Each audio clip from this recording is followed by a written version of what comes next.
आपको नेटफ्लिक्स और ये इनको आपको एक दूषण के रूप में देखना पड़ेगा। अभी तो हमने जो किया है प्राइम वीडियो, सब में आता है ये तो, मात्रा कम होगी ज्यादा होगी। विभू रावल का एक उल्लू ऐप है, इतना गंदा कि आप सोच नहीं सकते। इसमें जज को मिलते हैं 5 लाख और पगार कौन देता है मालूम है आपको? कितना लूला है ये पूरा मामला। ये पगार देते हैं वही लोग जो परोस रहे हैं। वो सेल्फ मैकेजन में नहीं, ये सेल्फ रेगुलेशन है, कोई चैलेंज नहीं होता।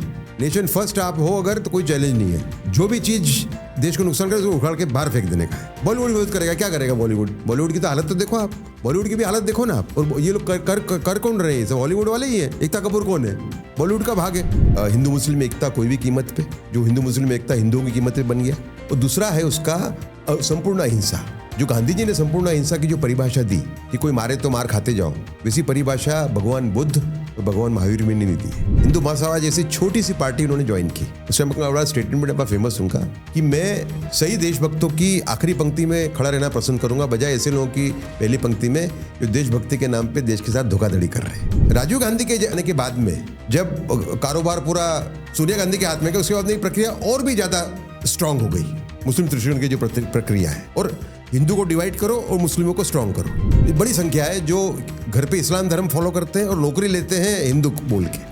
नौकरी लेते हैं रिजर्वेशन, दलित या ट्राइबल का रिजर्वेशन लेके नौकरी लेते हैं, और घर में फॉलो करते हैं क्रिश्चियन धर्म। लेकिन अब ये पेतरे चलेंगे नहीं इनके। जो इनकी सीटें ज्यादा आ गई इस बार, वो बीजेपी की गलतियों से आई है, उनकी खुद की मेहनत से नहीं आई है। एग्जैक्टली, ये मेरा भी पोस्ट इलेक्शन मेरा एनालिसिस यही था। ये तो बीजेपी की गलतियों से आई है। माननीय नरेंद्र भाई और अमित भाई ने कश्मीर को वापस लेने के लिए, 370 से छुटकारा दिलवाने के लिए वैसी शक्ति चाहिए। सभी नेताओं को डाल दिया अंदर, 1 साल के लिए अंदर नजर कैद में कर दिया। शक्ति चाहिए। जो पूरे साउथ एशिया में जो कट्टरवाद फैला है देवबंद के माध्यम से, तबलीग जमात के माध्यम से, उसके मुख्य सूत्रधार हैं जिया और हमारे देवबंद वाले। वो ये सब मिले हुए ही है। हाँ, मतलब यहाँ के जो कट्टरवादी और पाकिस्तान कट्टरवादी अलग अलग नहीं है, सब एक ही है। जय हिंद दोस्तों, आप देख रहे हैं डीओ न्यूज। अगर वीडियो पसंद आए तो वीडियो को लाइक कीजिए, चैनल को सब्सक्राइब कीजिए और बेल आइकन दबाना बिल्कुल मत भूलिएगा। और अगर हमें सपोर्ट करना चाहते हैं तो स्क्रीन पे दिए हुए QR कोड को भी स्कैन कर सकते हैं। आप हमें पेपल के थ्रू भी सपोर्ट कर सकते हैं। बहुत बहुत धन्यवाद। जय हिंद दोस्तों, आप सभी का स्वागत है आज के कार्यक्रम में। आज हमारे साथ है उदय माहुरकर जी, विचारक हैं, लेखक हैं,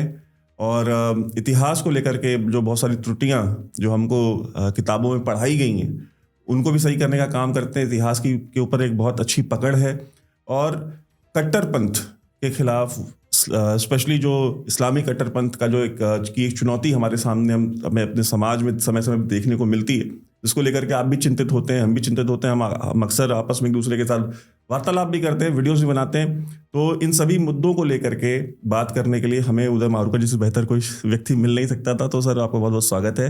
अब वर्तमान में मेरा जो अभियान है जी, वो मायने रखता है। जी जी, मैं एक अभियान चला रहा हूँ। मेरा जो NGO है, save culture save Bharat foundation ji, उसके बारे में चर्चा करेंगे के माध्यम से अश्लीलता के सामने। मैं मानता हूँ कि भारत प्रगति सभी एरिया में कर रहा है, लेकिन समय बड़ा चैलेंज जो है, हमारी समय बड़ी जो चुनौती वो है कैसे हम अश्लीलता को रोकें।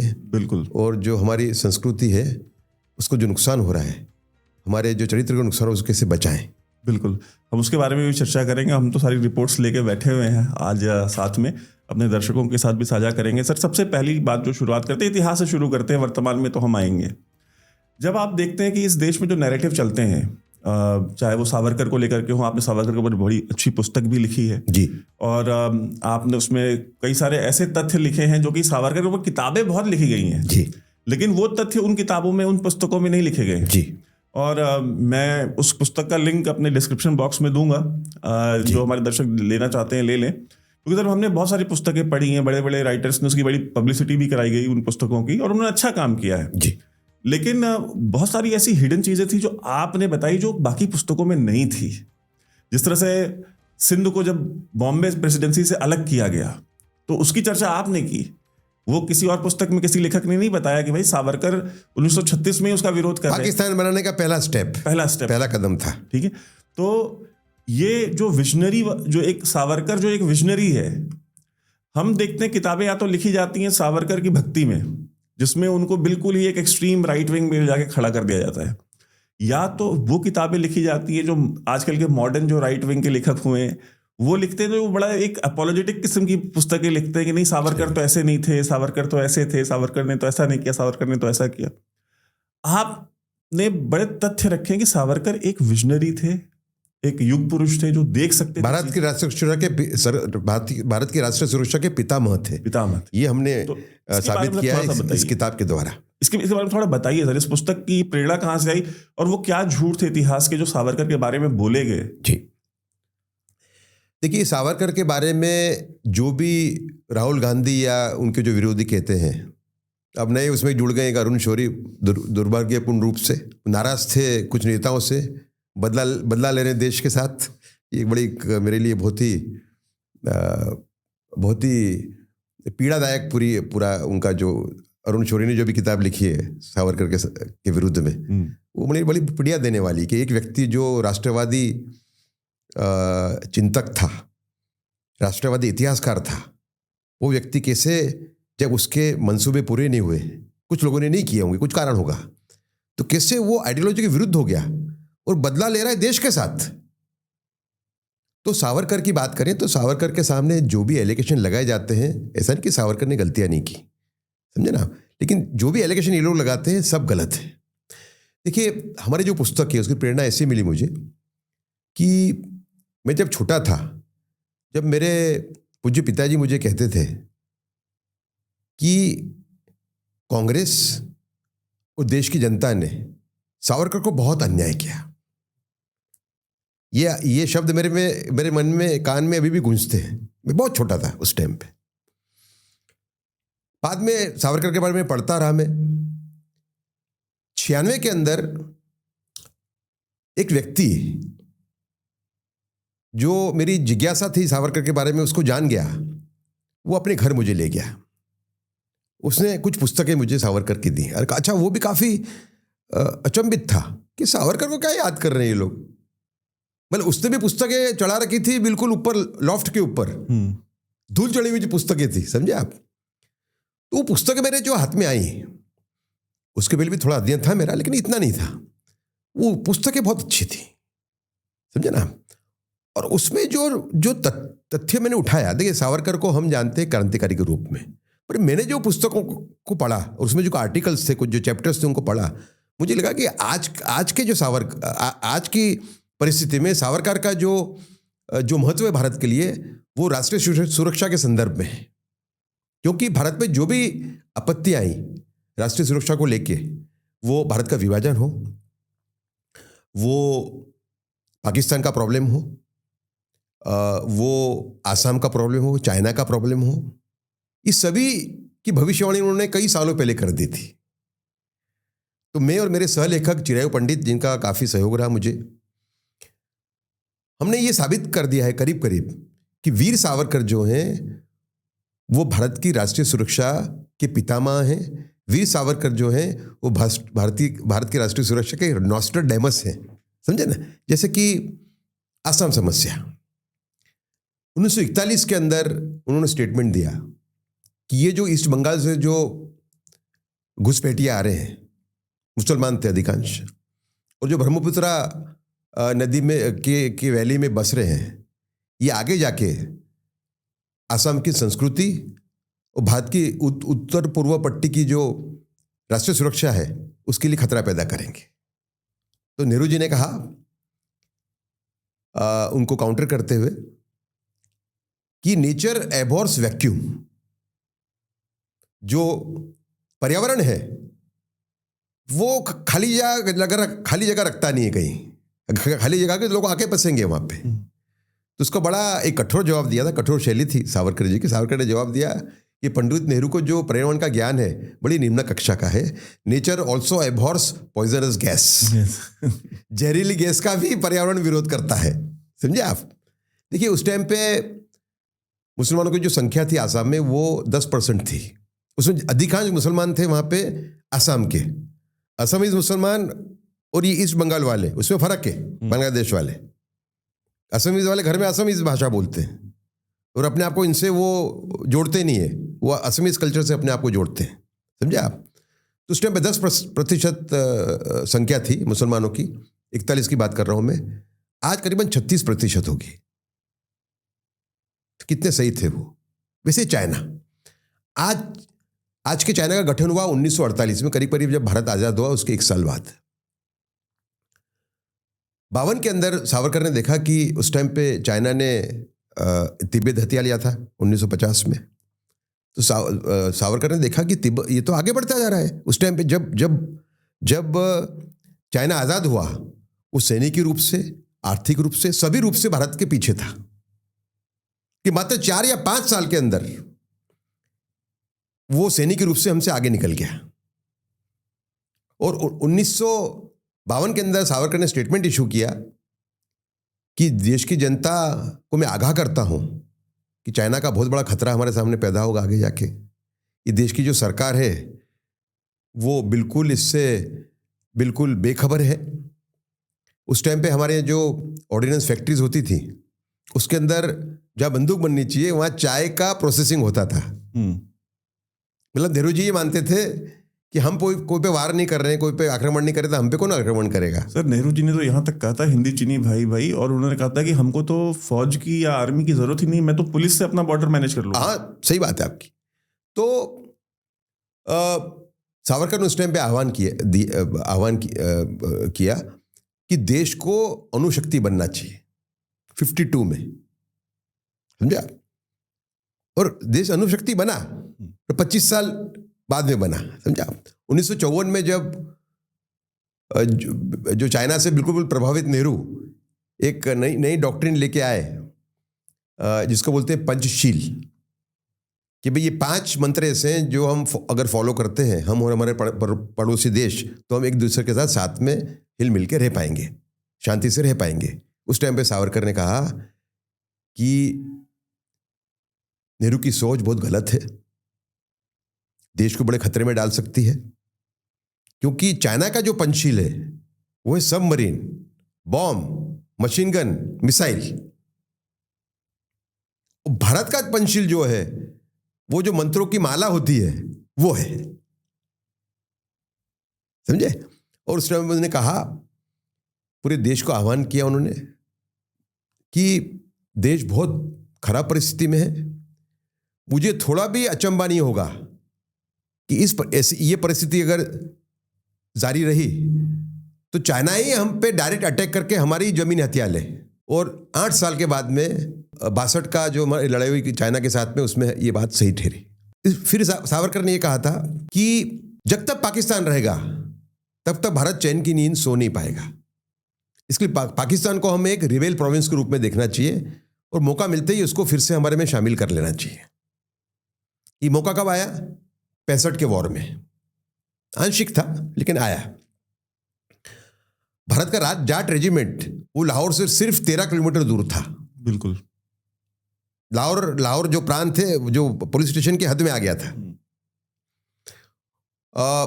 आर्मी को भी 1-2 दिन थोड़ा देर लगा तैयारी करने में। तैयारी हो चुकी थी अंदर एंटर होने की, पर आर्मी को 2-3 दिन कुछ कारण से लेट हुआ, समझे आप।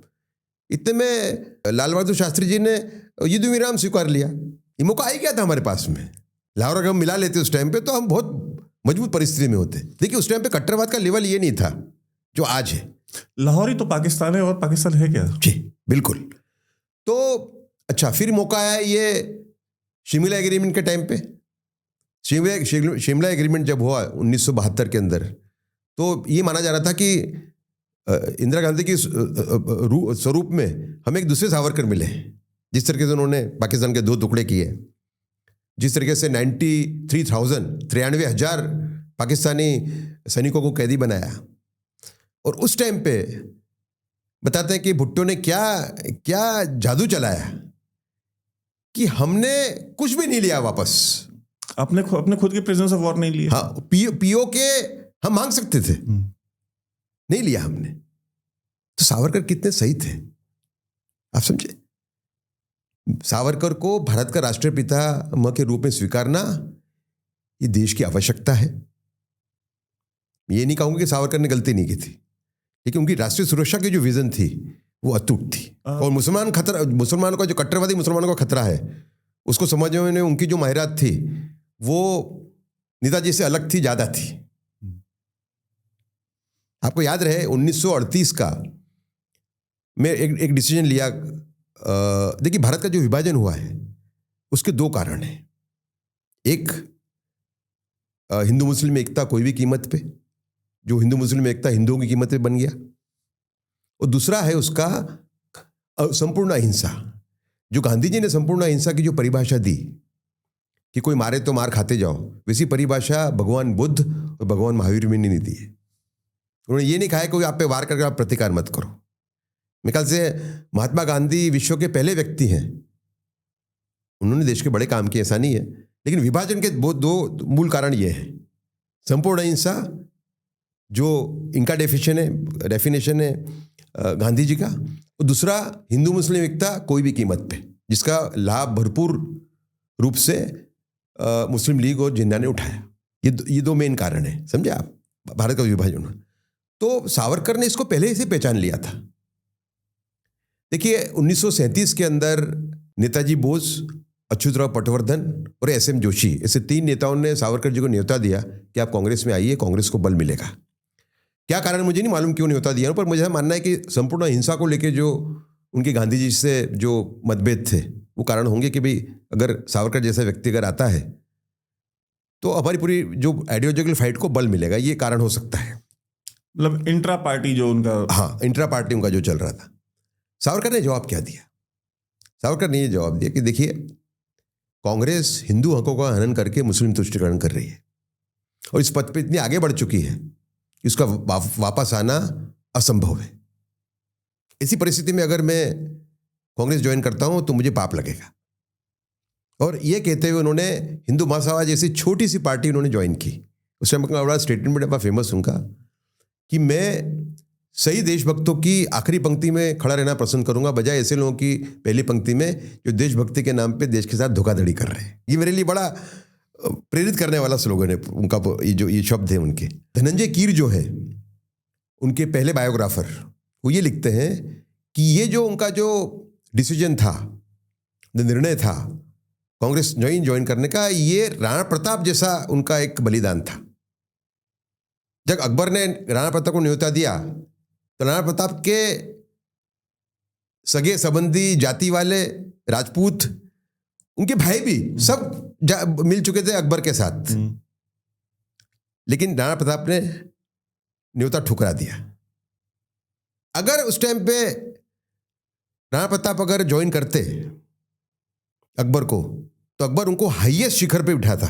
राष्ट्रहित सेकंड टू हिमसेल्फ ही रखता उनको। हाँ, राष्ट्रहित सर्वोपरि रखा उन्होंने। ऐसे ही सावरकर ने राष्ट्रहित सर्वोपरि रखा, क्योंकि अगर कांग्रेस ज्वाइन करते सावरकर तो ऐसा कोई पद नहीं था जिसको हासिल नहीं कर पाते। दूसरा 1937 का जो उनका पद ग्रहण जब उन्होंने किया हिंदू महासभा के अध्यक्ष के रूप में कर्नावती में, अहमदाबाद में, उनका जो वक्तव्य है काफ़ी तोड़ा मरोड़ा जाता है। लेफ्टिस्ट तो मास्टर है तोड़ने मरोड़ने में, लेकिन उसका मेन मैसेज ये है कि मुस्लिम तुष्टीकरण अगर नहीं रुका कांग्रेस के द्वारा हिंदू हकों का हनन करके तो पाकिस्तान बन सकता है। और समय बड़ा उनका जो योगदान है वो ये है कि सर मोहम्मद इकबाल, सारे जहां से अच्छा हिंदुस्तान हमारा के रचयिता, और फिर मिली तराना भी तो लिखा, और बाद में उन्होंने उसको मिली तराना कर दिया। हाँ, उसका गाना बिल्कुल उन्होंने पैन इस्लामिक कर दिया, उसको बहुत इस्लामवादी गाना बना दिया, क्योंकि वो बहुत इस्लामवादी के रूप में कन्वर्ट हो चुके थे। 1930 का जो प्रयागराज का जो सेशन हुआ मुस्लिम लीग का, उसमें उन्होंने पहली बार परिकल्पना की एक अलग देश की, भारत के मुसलमानों के लिए। उन्होंने कहा कि आज का जो सिंध है, तो इस 30 में कहा बलूचिस्तान है, पंजाब है, और बंगाल और नॉर्थ वेस्ट फ्रंटियर प्रोविंस जो अब खैबर पख्तूनख्वा है। हाँ, मतलब करीब करीब आज का, आप बांग्लादेश छोड़ दे तो आज का पाकिस्तान, बांग्लादेश और भारत का पंजाब छोड़ दे तो आप भारत का बंगाल छोड़ दे, समझे आप। यहां मैं एक अलग देश की रचना होते हुए देख रहा हूं भविष्य के अंदर, ऐसा उन्होंने 1930 में कहा। 1932 में रहमत अली चौधरी नाम का एक गुज्जर मुसलमान पंजाब का, जो ऑक्सफोर्ड में पढ़ता था, उसने जो दूसरी गोलमेजी बैठक हुई, conference, round table conference, second round table conference, जिसमें गांधी जी भी थे, उसके अंदर जो मुस्लिम पार्टिसिपेंट्स थे उनमें एक पेपर उसने सर्कुलेट किया, नाउ और नेवर।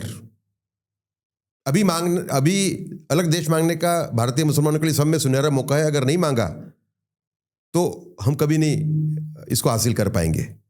और उसमें उन्होंने पाकिस्तान शब्द का उपयोग किया पहली बार। ये रहमत अली का ही वर्ड ही है पाकिस्तान। पाकिस्तान वर्ड उन्होंने पहली बार उसमें यूज किया। उसके बाद में जिन्ना ने ये पूरी विजन को एक शेप दिया और 1936 के अंदर सिंध जो था वो मुंबई प्रांत का भाग था। 1930 की जो पाकिस्तान की परिकल्पना की थी मोहम्मद इकबाल ने, उसके अंदर उसने सिंध का भी जिक्र किया था। तो जैसे ही सिंध प्रांत को ब्रिटिशरों ने अलग किया मुंबई प्रांत से, उस टाइम पे सावरकर ने कहा कि इस पाकिस्तान बनने का जो सिलसिला है वो शुरू हो चुका है as part of Anglo Muslim conspiracy. इसको एंग्लो मुस्लिम कॉन्स्पिरेसी। अब भारत में कई लोग थे भाई, ये सब चीज़ पब्लिक डोमेन में थी, जो इकबाल बोले या जो पेपर सर्कुलेट किया पाकिस्तान नाम से, लेकिन कोई देख नहीं पाया कि ये खतरा भारत के लिए सही साबित हो सकता है। और 1937 के स्पीच के अंदर वीर सावरकर ने इसका जिक्र किया है। तो वीर सावरकर मेरे ख्याल से भारत के बहुत बड़े व्यक्ति हैं, और कि हमारे लोग भी उनको डिफेंड नहीं कर पाए ढंग से, समझे ना। वरना वीर सावरकर जो है, मैं दोहराऊंगा कि हमारी राष्ट्रीय सुरक्षा के वो पितामह हैं। इस्लामिक रेडिकलाइजेशन पे आ जाते हैं। सावरकर जिस एक बहुत बड़े, कहते हैं ना कि बहुत बड़ी समस्या की तरफ जो इंगित कर रहे थे, वो इस्लामिक कट्टरपंथ था।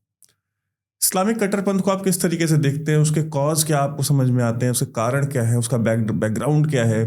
वर्तमान स्थिति क्या है और भविष्य आप कैसा देखते हैं? बहुत सही आपने पूछा मुझे। इस्लामिक कट्टरपंथ और हिंदू मुस्लिम जो प्रॉब्लम चल रहा है, इसका मेरे ख्याल से मेरा ज्ञान जो है बहुत ही डीप है, गहरा है। कम लोगों का देश में होगा, ऐसा मैं मानता हूँ। बिल्कुल।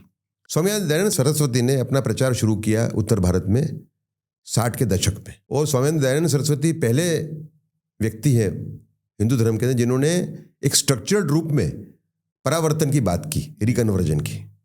इसके पहले स्वामी विद्यारण्य थे, श्रृंगेरी शंकराचार्य, जिन्होंने हरिहर और भुक्का को रिकन्वर्ट किया था। और बाद में शिवाजी ने किया था। एक 8वीं सदी में देवल ऋषि हो गए, उन्होंने भी शुद्धि की बात की है, समझे आप, कि भाई धर्म छोड़ के अगर हिंदू धर्म से कोई दूसरे जाता। लेकिन एक आदमी ने धर्म छोड़ा और वो खंडित हो गया। ये जो सोच है, इससे संपूर्ण रूप से हम काबू नहीं पा पाए। समाज के अंदर ये सोच बनी रही कि जिसने धर्म छोड़ा हो गया, उसको वापस लेंगे तो ये खंडित हो गया है, जिसकी वजह से संख्या बढ़ी है। यहाँ पे मुसलमानों की संख्या इसके लिए बढ़ी है, और तो वापस आ जाते हैं सबके सब, समझो आप। आज भी हजारों तादाद में आने को तैयार है, लेकिन समाज उनको स्वीकार करने को तैयार नहीं। ठीक है ना। तो उस टाइम पे देवबंद की स्थापना हुई। स्वामी दयानंद का जो प्रचार है उत्तर भारत में, खास करके वो एरिया जहाँ देवबंद की स्थापना हुई है, जमुना के इस पार और जमुना के उस पार, हरियाणा में, ठीक है ना।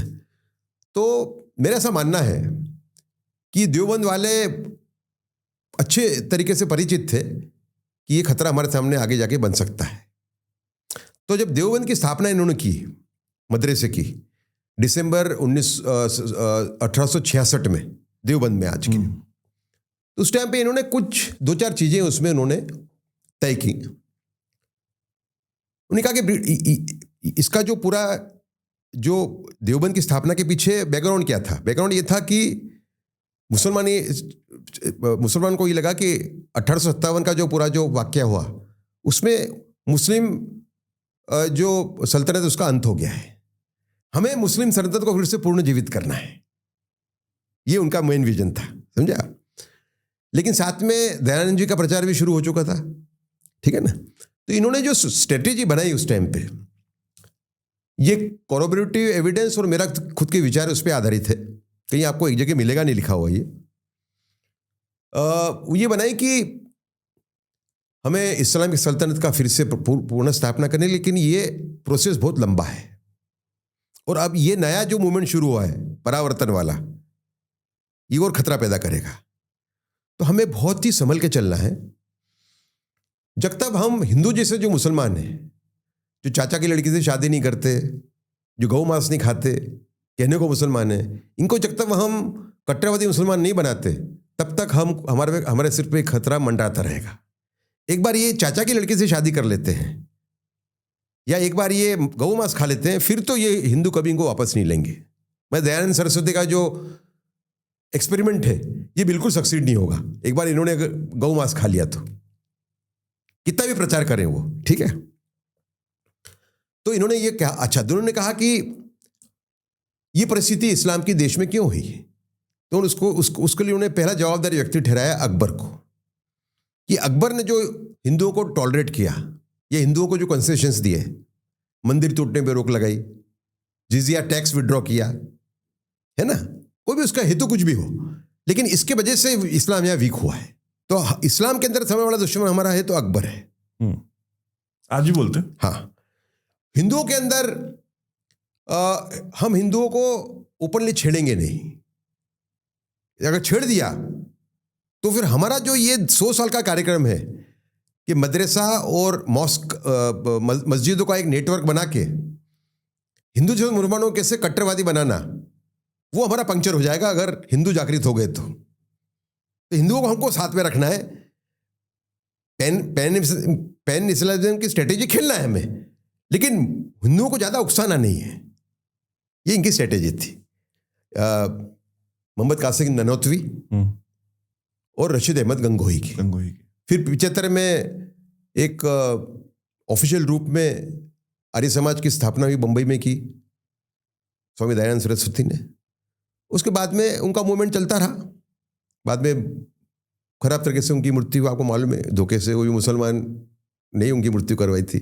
उनकी भी, स्वामी श्रद्धानंद की भी, और आर्य समाज के कितने लोगों की कई लोगों की, है ना। क्योंकि वो समय, देखिए, जो खतरा उस टाइम के कट्टरवादी देखते थे दयानंद के अंदर, वही खतरा आज के जो कट्टरवादी हैं या कट्टरवादी समर्थक हैं मुसलमानों के, वो देखते हैं सावरकर के अंदर। एक सावरकर अगर आ गए, समझे ना, कि सावरकर की विचारधारा अगर फैल गई तो हमारा ये जो पूरा एक सबटरफ्यूज जिसको बोलते हैं, समझे आप, एक भ्रम पैदा करके हमारी बात को आगे बढ़ाना, वो उसमें पंचर हो जाएगा। लोगों को बिल्कुल दूरबीन से दिखना लगेगा कि हमारी स्ट्रेटेजी क्या है। अगर हमको लोगों को की आंखें धुंधली रखनी है तो सावरकर को हमें प्रस्थापित नहीं होने देना है। ये इनका मेन स्ट्रेटेजी है। उसको विलेन बना के रखना है, बिल्कुल विलेन बना के रखना है। समझे। तो ये चलता रहा। फिर लॉर्ड डफरिन कुछ ऐसे एक लेके आए थे, मैं उसके उस गहराई में नहीं जाऊंगा, कि 92 के अंदर ये हमें एक सिग्नल मिला कि ब्रिटिशर जो हैं वो मुसलमानों को साथ में ले रहे हैं और हिंदू और मुस्लिम के बीच में दरार पैदा कर रहे हैं। समझे आप। उसके बाद में मोहम्मद हुसैन देवबंदी आ गए, देवबंद के रेक्टर, अबुल कलाम आज़ाद के खास दोस्त। आर्य समाज का ये कार्यक्रम चल रहा था परावर्तन का, शुद्धि का, उससे डरे हुए थे ये लोग। फिर एक रेशमी रुमाल कॉन्फ्रेंस हुई 1916 में, फर्स्ट वर्ल्ड वॉर के टाइम पे। देवबंदियों ने ये तय हिंदुओं के साथ में लिया, उसके अंदर हिंदू राजा भी उसमें इन्वॉल्व थे, कि हम सब मिलके ब्रिटिशरों को उखाड़ के फेंक देंगे फर्स्ट वर्ल्ड वॉर के अंदर। मेरे पास एक किताब है, वो तो ये साबित करती है कि उसके अंदर बीकानेर के राजा उस टाइम पे खास थे ब्रिटिशरों के, वो भी उसमें कुछ हद तक शामिल हो गए थे, छुप के बिल्कुल। लेकिन कोई एक मुखबिर निकला उनमें से, जिसने ब्रिटिशरों को बता दिया, और ये सब अरेस्ट हो गए, जितने मौलवी थे, ये देवबंदी और ये सब, और इनको माल्टा भेज दिया गया। ये लोग माल्टा जेल में थे, समझा। अबुल कलाम आज़ाद, इनके दोस्त, ये जो स्ट्रेटेजी है पूरी पैन इस्लामिज्म वाली, उसके अंदर उनका भी एक मेन रोल है। जो आज भारत में जो ये एक प्रो मुस्लिम पूरा जो एक पूरा स्ट्रक्चर खड़ा हुआ, उसके अंदर अबुल कलाम आज़ाद का मेन रोल है, जिसको हम कहते हैं देशभक्त, समझे आप। तो अबुल कलाम आज़ाद को रांची की जेल में भेज दिया गया। जब ये वापस आए 18-19-20 के दौरान, 1918-19-20 के दौरान, तो पूरा चित्र चेंज हो चुका था। गांधी सर्वेसर्वा हो गए थे, लोकमान्य तिलक या तो जेल में थे या तो खत्म हो चुके थे, स्वर्गवास हो चुका था उनका। और एक ऐसा व्यक्ति आया जिसने कहा कि हिंदू मुस्लिम में एकता कोई भी कीमत पे, कोई भी कीमत इसकी पे करनी पड़े, हमें हिंदू मुस्लिम एकता करना ही है। तो आर्य समाज, इनका मेन डर था कि आर्य समाज वाले मूवमेंट को कैसे हम कंट्रोल करें। उनको ये था कि 100 साल हमको चाहिए हिंदू जैसे मुसलमानों को कट्टरवादी बनाने में। जब तक वो मदरसा और मस्जिद का नेटवर्क खड़ा नहीं होगा, तब तक ये काम नहीं हो सकता। तब हमें भ्रमित करके रखना है हिंदुओं को और आर्य समाज को कंट्रोल करना है। तो आर्य समाज को उन्होंने कंट्रोल किया गांधी जी के थ्रू।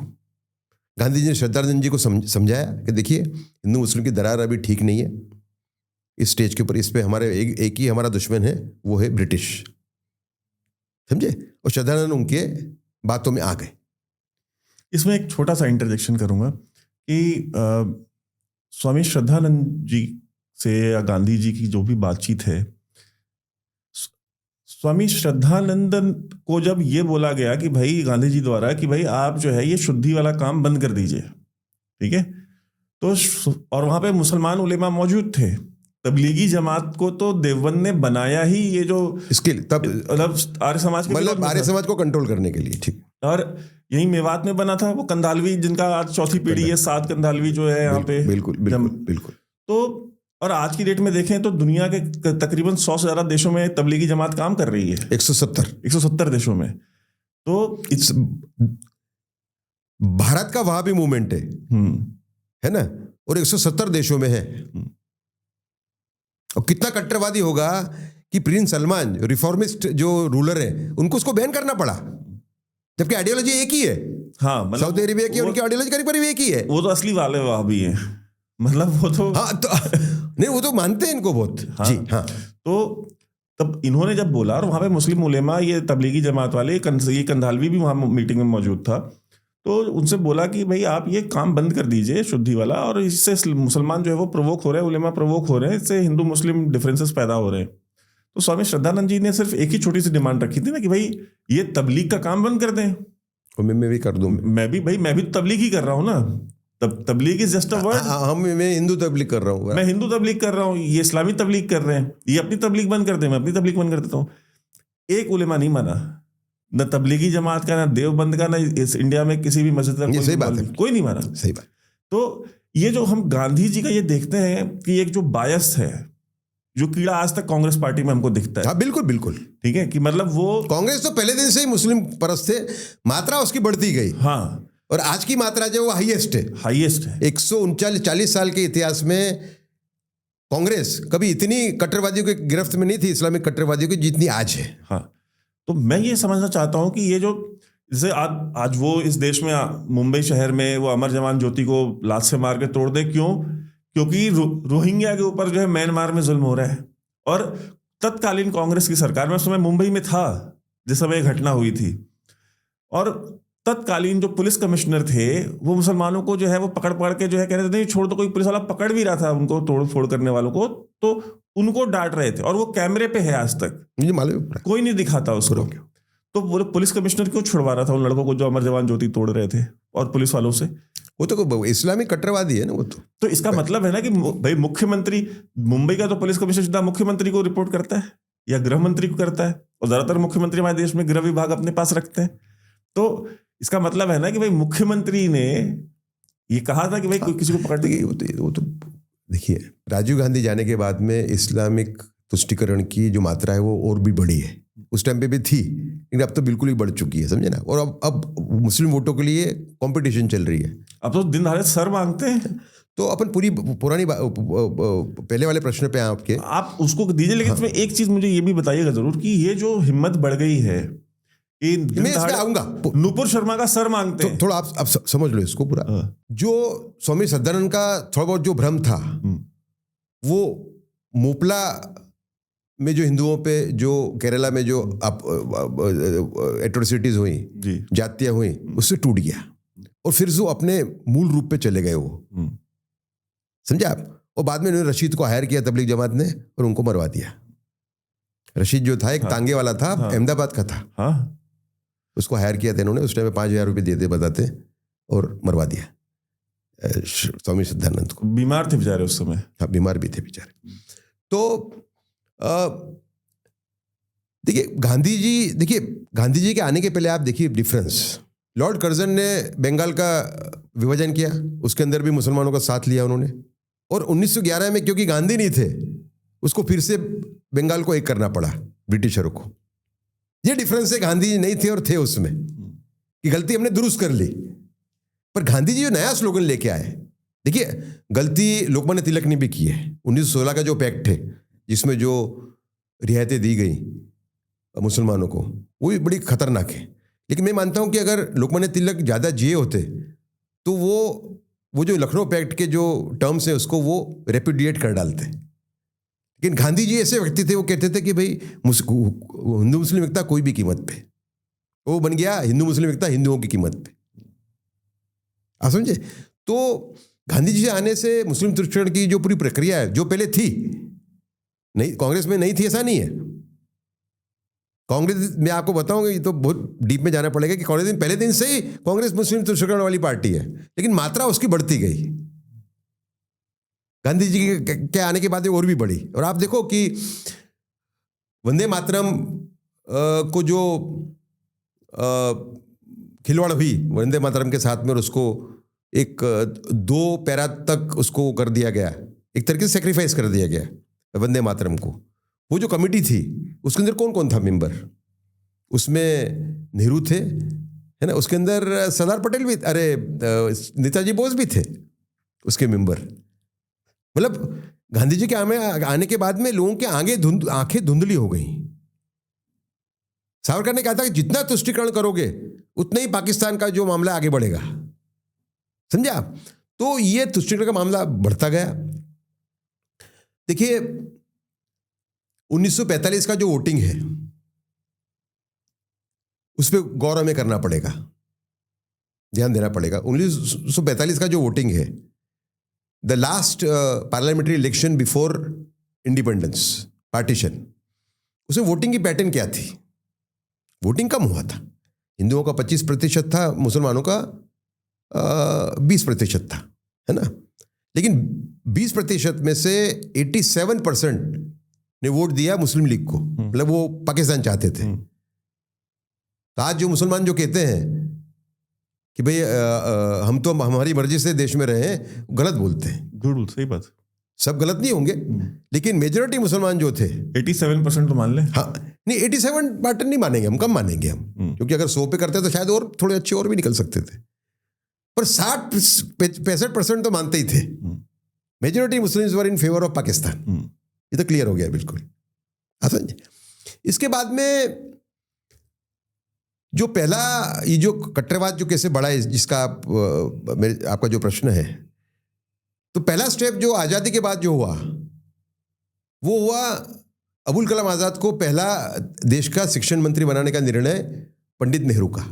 वो जैसे ही आए वैसे ही जो ऐसे लोग थे जो मुस्लिम तुष्टीकरण के विरुद्ध थे, इतिहासकार जो उसको एक्सपोज करते थे, आरसी मजूमदार, कुछ हद तक जदुनाथ सरकार भी, इन लोगों को एक तरीके से दरकिनार कर दिया गया अबुल कलाम आज़ाद द्वारा। ये तो भारतीय विद्या भवन ने की स्थापना की के मुंशी ने, जो गांधी जी से बहुत ही अलग हो चुके थे 1948 के अंदर, 47 के बाद में।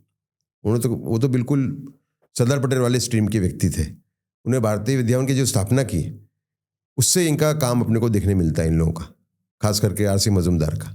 उनको तो इतिहासकार मानते ही नहीं है ना। अच्छा, उसके बाद में आप देखो कि एजुकेशन लगातार मुसलमान बनते रहे, एजुकेशन मिनिस्टर हुमायूं कबीर बने। फिर जेएनयू की स्थापना हुई, जिसे मुस्लिम कट्टरवाद को और भी वो मिला। उसमें एक तरीके से मुस्लिम कट्टरवाद और लेफ्टिज्म इन दोनों की एक युति हो गई जेएनयू की स्थापना के बाद। उसमें एजुकेशन मिनिस्टर कौन थे? नूरुल हसन। उन्होंने ये जो प्रक्रिया थी कि मुसलमानों जो अत्याचार किए हिंदुओं पे मध्यकाल के अंदर, इसको छुपाना, ये प्रक्रिया को और भी आगे बढ़ा दिया। किताबों पर धीरे धीरे ये एरियज होने लगा सब, आप समझे। तो 69 के बाद में तो वो पूरी तरीके से मुसलमानों की गिरफ्त में पार्टी आ चुकी थी। और श्रीमती गांधी भी एक बैलेंसिंग एक्ट कर रही थी। वो पाकिस्तान के सामने लड़ भी रही थी, और साथ में जो हमारे लोकल मुसलमान हैं, जिसमें से कई पाकिस्तान के सपोर्टर भी थे, आजम खान जैसे लोग, उनको भी वो कर रही थी। नहीं, आप देखिए ना, 65 का जो वॉर हुआ हमारा, उसके उस साल सितंबर में हुआ, मेरे ख्याल से सितंबर अक्टूबर कब हुआ? हाँ, इसी समय हुआ, है ना। मार्च के अंदर मौलाना यूसुफ, मोहम्मद इलियास सी कंधालवी के पुत्र और तबलीग जमात के दूसरे हेड, दूसरे नंबर के, वो वहाँ पे प्रचार के लिए गए थे, तबलीग काम करने के लिए पाकिस्तान में। उनका एक स्पीच है, याद रहे मेरा देश, मेरी जाति, मेरा प्रदेश, ये सब में बड़े, ये शब्द जो हैं वो सब में बड़े दुश्मन है इस्लाम के। इस्लाम में नेशनहुड की कोई बात ही नहीं है। तो ऑन पेपर है ये, सीताराम गोयल जी ने लिखा हुआ है ये, और सही कहा, टेक्निकली सही है। हाँ, समझा आप? तो नूरुल हसन के आने के बाद में ये प्रक्रिया बढ़ गई। जेएनयू इसका एक बड़ा सेंटर बन गया। जैसे अलीगढ़ मुस्लिम यूनिवर्सिटी, अलीगढ़ मुस्लिम कॉलेज जो है, जिसे गांधी का सेंटर हुआ करता था, अरे जिन्ना का, जिन्ना ने कहा है कि AMU was the Arsenal of Pakistan. वो भी सही बात कही। तो वो जेएनयू उसका आर्सेनल बन गया इस्लामिक कट्टरवादियों का, एक मॉडर्न स्वरूप में। आप समझे? वो मदरसा नहीं है, पर काम पीछे से मदरसा का ही कर रहा है, समझे आप? और उसमें जो हिंदू संस्कृति के विरोधी हैं, पैन इस्लामिस्ट, आपके लेफ्टिस्ट, कम्युनिस्ट, ये सब एक हो गए उसके अंदर। तो इसके बाद में ये प्रक्रिया और भी फास्ट हो गई तुष्टीकरण की। और बाद में राजीव गांधी के जाने के बाद में जब कारोबार पूरा सोनिया गांधी के हाथ में गया, उसके बाद में ये प्रक्रिया और भी ज़्यादा स्ट्रांग हो गई। मुस्लिम तुष्टीकरण की जो प्रक्रिया है, और हिंदू को डिवाइड करो और मुस्लिमों को स्ट्रांग करो। जैसे कि 1911 में एक कम्युनल बिल आने वाला था, जो कांग्रेस को ड्रॉप करना पड़ा। वो बिल तो एक तरीके से दूसरा पाकिस्तान बनाने का बिल था 2011 में। उसमें ये था, उसके अंदर ये तीसरा सेटलवाड़ सब उसके पीछे थे। हर्षमंदार भी था उसमें। हाँ, हर्षमंदार भी थे, ये सब थे। इन्होंने ये किया था कि हर एक पुलिस स्टेशन के अंदर 20% मुसलमान होने चाहिए।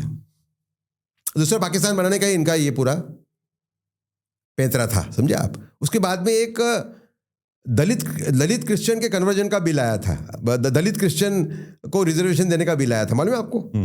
उसका भी बड़ा विरोध हुआ कि दलित क्रिश्चियन जो है उनको दलित रिजर्वेशन मिलना चाहिए। आज परिस्थिति क्या है? आज भी देश के साथ बहुत बड़ा छल हो रहा है। ज़्यादातर जो क्रिश्चियंस हैं, बड़ी संख्या है जो घर पे इस्लाम धर्म फॉलो करते हैं और नौकरी लेते हैं हिंदू बोल के, नौकरी लेते हैं रिजर्वेशन, दलित या ट्राइबल का रिजर्वेशन लेके नौकरी लेते हैं, और घर में फॉलो करते हैं क्रिश्चियन धर्म। इसको लेजिटिमाइज करने का प्रयत्न किया था सोनिया गांधी और कांग्रेस ने 1911 या 12 के अंदर, 2011 के अंदर, लेकिन वो सक्सीड नहीं हुआ, समझे? तो मैं मानता हूं कि राजीव गांधी के बाद में ये लोग जब आए पावर में, सोनिया गांधी, राहुल गांधी, प्रियंका गांधी, इसके बाद में जो तुष्टीकरण की जो प्रक्रिया है, इस्लामिक कट्टरवाद को सपोर्ट करने की जो प्रक्रिया है, वो ज़्यादा स्ट्रांग हो गई। और आज ये परिस्थिति है। आज ये लगता है कि आप देखें तो कांग्रेस को देखें तो कांग्रेस करीब 1945 की मुस्लिम लीग है, करीब। अगर ओपन नहीं कह पा रही है, हिंदू वोट ले रहे हैं उनको अभी भी, लेकिन अंदर से पूरा वही काम चल रहा है पूरा। आप देखिए, अरशद मदनी है देवबंद के, हाँ, तालिबान को भी सपोर्ट करते हैं, वो राहुल गांधी को भी सपोर्ट करते हैं। और उनके जो पिताजी हैं, उनका भी आप थोड़ा इतिहास मुझे शेयर करना चाहूँगा। 1945 को देवबंदी, जो मतलब मौलाना आज़ाद के खास दोस्त, नेहरू जी के खास पहचान वाले, ठीक है, नेहरू जी के भी काफ़ी क्लोज थे वो, हुसैन अहमद मदनी, अरशद मदनी के पिताजी। ये 1945 के जो देवबंद कॉन्फ्रेंस हुई दिल्ली में, उसमें उनका स्टेटमेंट है कि अगर दारा शिको सुल्तान बनता, बादशाह बनता, तो मुगल सल्तनत बच जाती, इस्लाम खत्म हो जाता। क्योंकि औरंगजेब बना, उसका छोटा भाई, तो इस्लामिक सल्तनत, मुगल सल्तनत भी बच गई और इस्लाम भी बच गया। फिर उन्होंने कहा था कि जिन्ना जो है वो अलग देश की, ये देवबंद वाले में कहा, ये 45 में कहा था उन्होंने कि अलग देश की मांग करके रख के जिन्ना इस्लाम की बहुत बड़ी कुसेवा कर रहा है। कि हमारा जो हक है तबलीग का, तबलीग मतलब propagation with a view to convert, वो एक भारत के एक छोटे से हिस्से पे वो सीमित कर रहा है। और हमारा हक पूरे देश पे है। मतलब ये जो पूरा जो तबका था देवबंदियों का, तबलीग वालों का, जिसके साथ अबुल कलाम आज़ाद भी थे, समझे नहीं, ये तबका पूरा भारत चाहता था। ये सोचता था कि और 500 साल लगेंगे, लेकिन हमें पूरे देश को इस्लाम में कन्वर्ट करना है। और उसी और पाकिस्तान अगर बनता है तो उस प्रक्रिया को बहुत बड़ा झटका लगा, क्योंकि हिंदू जो हैं वो सचेत हो जाएंगे।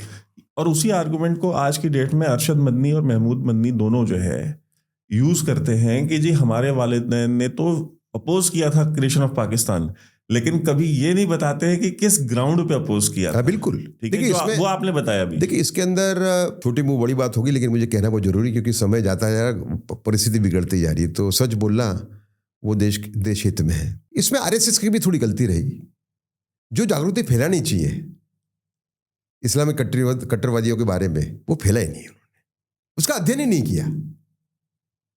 अगर सावरकर स्ट्रीम जिंदा होती, जीवित होती, तो इसका अध्ययन होता। आज भी मैं मानता हूं, देखिए ये जो पूरी गाली गलौज चल रही है मुसलमानों के सामने हिंदुओं की तरफ से, है ना, मैं उसका समर्थक नहीं हूं। मैं उनकी भावना समझता हूं मैं कि 60 साल तक देश के अंदर मुस्लिम तुष्टीकरण का राजकारण चला, है ना, तो उसके सामने उनका गुस्सा है। लेकिन मुसलमान समाज आज भी 3 भागों में बटा है, एक मोस्ट कट्टरवादी, एक लेस कट्टरवादी और एक सहिष्णु। सहिष्णु तबका छोटा होगा, समझे ना आप, लेकिन हमें तीनों के लिए अलग अलग स्ट्रेटेजी करनी पड़ेगी। हम तीनों को एक नहीं कर सकते। अभी जो चल रहा है हमारी तरफ से, जो चल रहा है वो ये चल रहा है कि भाई सब एक जैसे हैं, मतलब अकबर और औरंगजेब दोनों एक है, ये पॉसिबल नहीं है। अकबर को आपको, अगर मैं अकबर को 70 मार्क देता हूं, आप उसको 60 मार्क दो, 50 मार्क दो, लेकिन अकबर क्योंकि उसने मंदिर ध्वंस के ऊपर रोक लगाई, उसने जिज़िया टैक्स विड्रॉ किया, क्योंकि अकबर आज तबलीग जमात देवबंद मदरसा के अंदर सब में हेटेड आदमी है, तो आपको उसको रखना पड़ेगा as a role model for moderate Muslims. Jodha Akbar picture release होती है तो हिंदू देखने जाते हैं, मुसलमान नहीं जाता। ये फैक्ट है, ये फैक्ट है, डेटा है, नंबर। मैं क्या बोल रहा हूँ कि जो छोटा तबका हो भले, आपको मुस्लिम रोल मॉडल भी रखने पड़ेंगे। और अकबर का जो ये है, जो अकबर के बारे में मेरी जो सोच ये है कि 1568 तक अकबर एक कट्टरवादी था, पर 1570 में उसका पूरा दिमाग चेंज होना शुरू हुआ, जब वो जैन और वैष्णव संतों के संपर्क में आया। उसके बाद में वो काफी हद तक सहिष्णु बन चुका था, ये मानना गलत नहीं होगा, और लास्ट में तो उसने धर्म ही छोड़ दिया।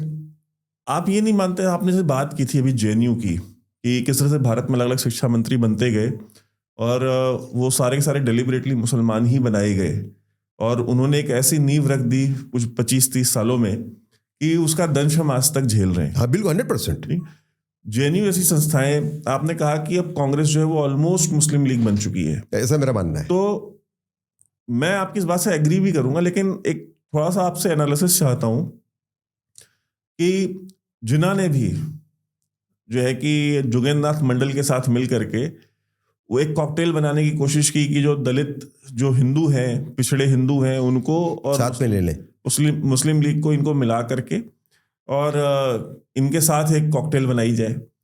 हम आज जब देखते हैं जब राहुल गांधी को, तो हम आज भी वही प्रयास देखते हैं कि जी वो पीडीए, पिछड़ा, दलित, आदिवासी और मुसलमानों को मिला करके एक ऐसा कॉम्बिनेशन बनाया जाए जिससे कि जो है कि हम सत्ता में वापस आ सकें। तो दोनों स्ट्रैटेजी कितनी, मतलब कहते हैं ना, कितनी इतनी ज्यादा सिमिलर, का एकदम ऑलमोस्ट सेम स्ट्रैटेजी है, कहीं कोई अंतर नहीं है। तो क्या कांग्रेस ने अपनी गलतियों से कुछ सीखा नहीं है, या जिन्ना की जो स्मार्टनेस थी उसको उन्होंने सोचा कि यार ये ज्यादा बेटर तरीका है, डिवाइड एंड रूल वाला जो है। यहां तक आप तो जैसे बीजेपी है, ठीक है, बीजेपी तो बात करती है कि बटोगे तो कटोगे, ये कहता है डिवाइड मत हो। उनका तो ये जब डिवाइड हो गए तभी तो हम सत्ता में आएंगे, वही जो जिन्ना का फिनोमेना था। तो आप कैसे इस पूरे सिचुएशन को देखते हो उन दोनों को?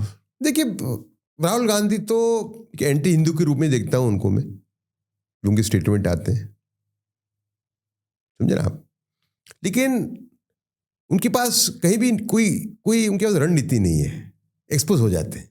जिन्ना को एक्सपोज हो गए कि वहां पे वो जो कट्टरवादी जो थे, जो एट्रोसिटीज कर रहे थे दलितों पे, नाम शूद्रों पे बंगाल में, वो जिन्ना के कंट्रोल में नहीं आए। जिन्ना तो ये चाह रहा था कि भाई अभी ये बंद हो, ये ताकि ये रहे यहाँ पे, समझे आप, जिन्ना के कंट्रोल में ही नहीं आए वो, समझे ना आप। तो वो जिन्ना की स्ट्रेटेजी फेल इसके लिए हुई कि उसके आदमी उसके कंट्रोल में नहीं आए। यहां पे ये खुद ही कर रहे हैं, आप समझो इस बात को। आज घड़ी घड़ी कास्ट सेंसस की बात करना, ये बात करना कि भाई फैशन शो इसके अंदर कितने दलित और आदिवासी है, क्या क्या है ये, क्या सोचे ये? कैबिनेट में कितने हैं? कैबिनेट में कितने हैं? तो आप जब पावर में थे आपके दादा दादी कितने थे? प्रधानमंत्री जी खुद पिछड़े समाज से आते हैं। बिल्कुल। लेकिन अब ये पेतरे चलेंगे नहीं इनके। जो इनकी सीटें ज्यादा आ गई इस बार, वो बीजेपी की गलतियों से आई है, उनकी खुद की मेहनत से नहीं आई है। एग्जैक्टली ये मेरा भी पोस्ट इलेक्शन मेरा एनालिसिस यही था, ये तो बीजेपी की गलतियों से आई है। कांग्रेस पार्टी का हमने पास्ट की बात की, प्रेजेंट का जो एक मैं आपसे सवाल पूछ रहा था, प्रेजेंट का ये है कि आपने जो एजुकेशन वाली बात की, तो जेएनयू में हम देखते हैं कि इन्होंने एक माओवाद और कट्टर इस्लाम को मिक्स करके एक अलग ही वो एक प्रॉब्लम खड़ी की हुई है। चलिए वो तो आप रिजॉल्व कर लेंगे कि इंस्टीट्यूशनल प्रॉब्लम है, पॉइजनस कॉकटेल जो सावरकर बोलते थे, ठीक है, बिल्कुल। सो वो तो चलिए हम मान लेते हैं कि सरकार उसको, चूंकि एक इंस्टीट्यूशनल प्रॉब्लम है, over the period of next 5 years 10 years 15 years आप उसको सॉल्व कर लेंगे। लेकिन ये जो कट्टरपंथ इस तरह का फैला है कि कन्हैया कुमार की गर्दन उतार ली, और सिर्फ एक व्हाट्सएप पे डीपी लगाने के ऊपर कि सेव नुपुर शर्मा, मतलब आई सपोर्ट नुपुर शर्मा की, और नुपुर शर्मा को मारने के लिए जो है लोग सड़कों पे निकल रहे हैं, रैलियां निकाल रहे हैं, दंगे हो रहे हैं इस शहर में, और शाहीन बाग एक जगह लगता है तो इस देश में 150 शाहीन बाग लग जाते हैं। मतलब हम इस तरह के कितने तमाशे हमने देखे हैं पिछले 8-9 साल में इनके द्वारा किए जाते हैं, और खुलेआम सड़कों पे निकलते हैं और कैमरे के सामने बोलते हैं कि मतलब कि गुस्ताख नबी की एक सजा सरतंत्र जुड़ा, तो कहते हैं नुपुर शर्मा को फांसी दो या तो हम उसे गर्दन काटेंगे। बीजेपी की नेशनल स्पोक्स पर्सन की गर्दन मांग लेते हैं कैमरे के ऊपर, हजारों लाखों की तादाद में। आप इतने लाखों करोड़ लोगों को आप पहले मतलब डी रेडिकलाइजेशन अपने आप में एक ऐसा चीज है कि जो टेस्टेड नहीं है, क्योंकि दुनिया में कोई एविडेंस नहीं कि कोई डी रेडिकलाइज हुआ हो एक्चुअली, ठीक है, या कोई गारंटी हो कि इसको डी रेडिकलाइज कर दिया। अब ये कम मात्रा में हुए तो है, लेकिन कम मात्रा में हुए, मतलब वो नेग्लिजिबल है। तो और उसकी भी कोई अभी वो तो प्रूव होगा over the period of next 20-30 years की, यार जो जिनको डी रेडिकलाइज किया था वो वापस रेडिकलाइज हुए या नहीं हुए। अब इतने बड़ी आबादी को आप कैसे डी रेडिकलाइज करेंगे? तो 22 करोड़ का क्या करोगे आप? निकाल के उनको फेंक सकते हो? नहीं, मैं वही आपसे समझना चाहता हूँ। हाँ, नहीं, वो तो यही स्ट्रेटेजी उसके लिए चलेगी। मैंने कहा, मैं इस पे कई हिंदुत्ववादी मेरे इस बात से एग्रीमेंट में नहीं है, लेकिन मैं स्पष्ट हूँ, आपको 3 prong स्ट्रेटेजी रखनी पड़ेगी। मोस्ट कट्टरवादी से लड़ना, देखिए मोस्ट कट्टरवादी में 2 भाग हैं, जो वहाँ भी है, देवबंद, तबलीग जमात और अहले हदीस। इसमें 2 भाग हैं। एक छोटा सा भाग है जो मानता है कि टेररिज्म का भी साथ लेके हमें ये काम करना चाहिए, इस्लामीकरण का, समझे ना। और दूसरा एक बड़ा भाग ये है जो मानता है कि टेररिज्म के लिए कोई जगह नहीं है, हमें स्ट्रेटेजी करके ही करना, कांग्रेस का उपयोग कर लिया, इसका कर लिया उपयोग, समझे ना, ये करके हम ही काम कर पाएंगे, समझे ना आप। तो मोस्ट कट्टरवादी, इनको सबको मैं एक में रखूंगा, मोस्ट कट्टरवादी से लड़ना है हमें। जो थोड़े लेस कट्टरवादी हैं, थोड़े, जिसमें बरेली वाले भी आ गए, जैसे कि वो कन्हैया कुमार का उसने काट दिया, वो तो बरेली वाला था, लेकिन आपको याद रखना पड़ेगा, देखिए बरेली में कट्टरवाद बड़ा है, ऐसा नहीं है, लेकिन बरेली को देवबंद से कंपेयर करना बहुत बड़ी गलती होगी, क्योंकि देखिए जितने भी टेररिस्ट पैदा हुए हैं साउथ एशिया में, उसमें शायद बरेलवी एक भी नहीं है, जो क्लासिकल टेररिस्ट जो होते हैं। पाकिस्तान से तो जो आते हैं, आप ठीक है, आप जैश-ए मोहम्मद को हटा दीजिए, लेकिन जो ये और लश्कर तैयबा भी, ये दोनों देवबंदी ही हैं, ठीक है, दोनों के लीडरशिप भी देवबंदी है। लेकिन जो दाता दरबार है लाहौर में, जहाँ सारे के सारे बरेलवी जाते हैं, वो तो मतलब उनकी तो हिस्ट्री रही है ना कि एंटी हिंदू वायलेंस की और टेररिज्म की, वो एकदम क्लासिकल टेररिस्ट नहीं है उसमें। आप देखो, मेरी बात सुनो, मैं नहीं कह रहा हूँ कि वो सहिष्णु है, अब देखिए पर वो देवबंद से आप उसको कंपेयर नहीं कर सकते। देवबंद वाले तो खतरनाक हैं, जैसे अभी तहरीक लब्बैक वाले जैसे हैं, तहरीक लब्बैक जो खादिम हुसैन रिजवी की जो तो वो तो आप उनको टेररिस्ट कैटेगरी में रखेंगे या नहीं रखेंगे? हाँ, लेकिन लोअर कैटेगरी में रखूंगा मैं। वो सिपाही साहब, हाँ, वैसा नहीं मामला, समझा। और तो हमें तफावत करना पड़ेगा मोस्ट कट्टरवादी में, लेस कट्टरवादी में और सहिष्णु में, समझे ना।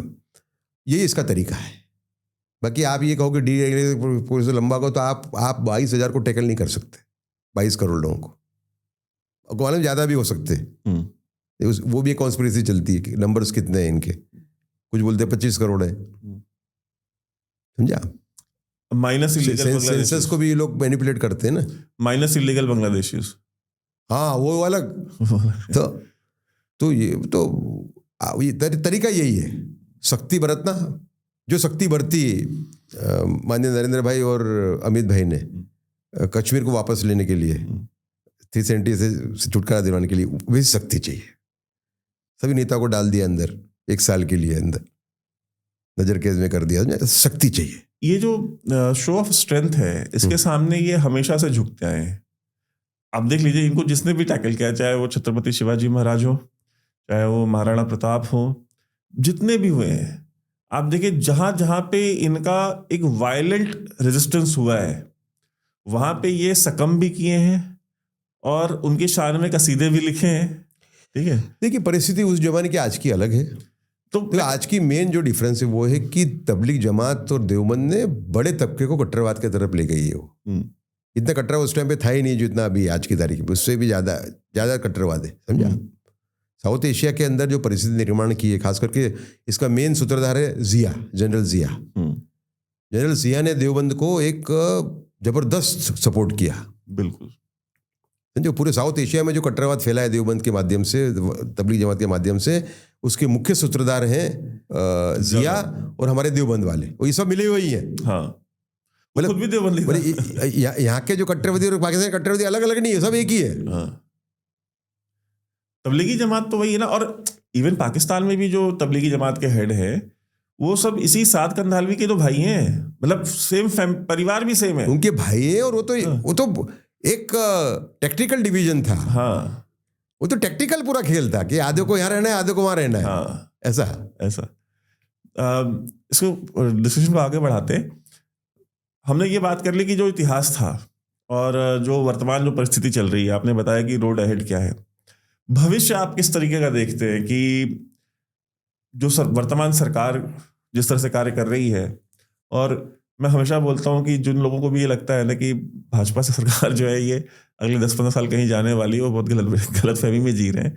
और मुझे उन लोगों पे तरस आता है, क्योंकि लोग बहुत सारी चीज़ों को समझ चुके हैं। जैसे आप जैसे लोग हैं, मार्गदर्शन करते हैं, लोगों को बताते हैं, और हम भी छोटा बहुत प्रयास हम भी करते हैं। और हमारे जैसे बहुत सारे लोग हैं जो लगे हुए हैं इस काम में कि भाई, मैं हमेशा बीजेपी वालों को कहता हूं कि आपकी सरकार बनाने के लिए जितना काम आप कार्यकर्ता नहीं करते ना, उतने इंडिपेंडेंट क्रिएटर्स करते हैं।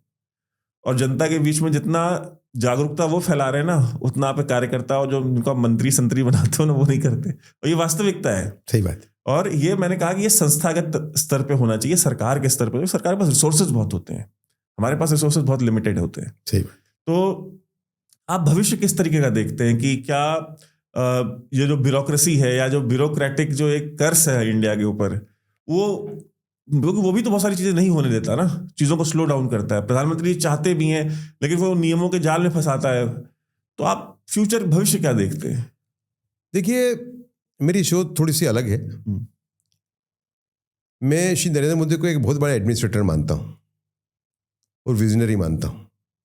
आप गलती उनकी डिस्कस कर सकते हो, बिल्कुल कर सकते है ना। लेकिन देखिए, 10 साल में कोई भी ऐसा क्षेत्र नहीं है जहां भारत ने अनेक गुना प्रगति ना करी हो। बिल्कुल, है ना। आप सोचिए, अगर 2014 की जो पहले वाली सरकार थी, अगर वो आज जारी होती तो भारत की क्या हालत होती है, इसका अंदाजा लगाइए। जो आज पाकिस्तान की है, हाँ, ऐसे ही हो जाता करीब करीब, समझा। देखिए, जो उन्होंने टेक्नोलॉजी का उपयोग करके पैसे बचाने का प्रयत्न किया, वो डीबीटी हो, ऑनलाइन पेमेंट हो, है ना, वो उनका जो ये जो मॉडल है अपने प्रोक्योरमेंट का, वो हो, है ना। मैं मानता हूं कि नरेंद्र भाई की वजह से देश के करीबन 3 से 4 लाख करोड़ रुपए साल के बच रहे हैं। ये बहुत बड़ा स्टेटमेंट है। करीब करीब 10% ऑफ बजट, शायद उससे ऊपर, अगर 10% गिने तो अपन, ठीक है ना, उससे थोड़ा कम। देखिए, 2 ही प्रॉब्लम भारत के सामने है जिससे भारत को झुंझना है।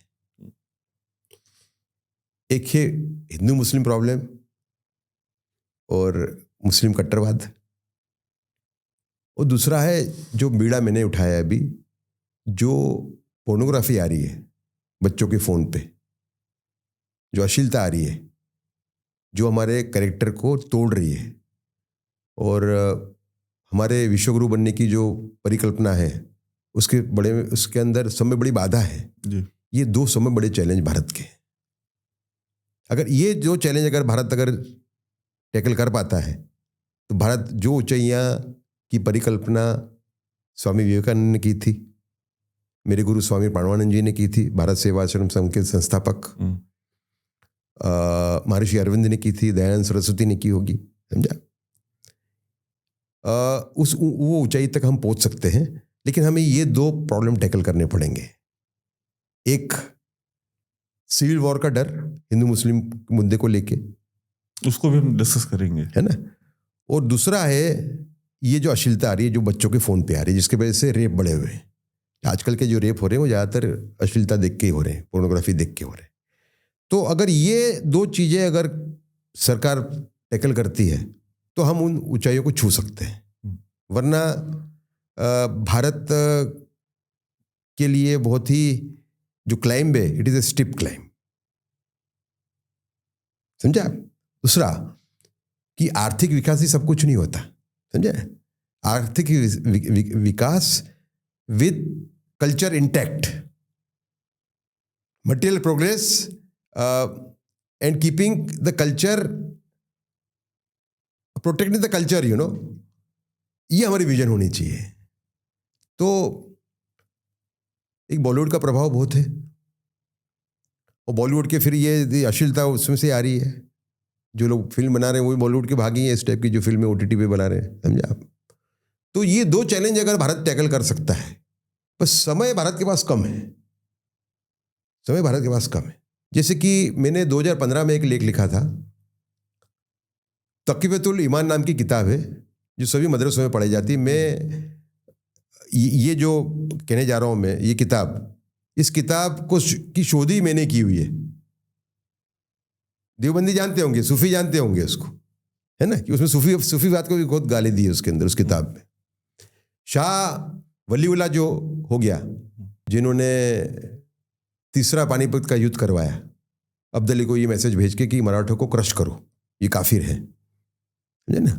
और भारत में जो इस्लामिक रूल है वो सिर्फ नाम मात्र का है, चला रहे मराठा और जाट, समझा।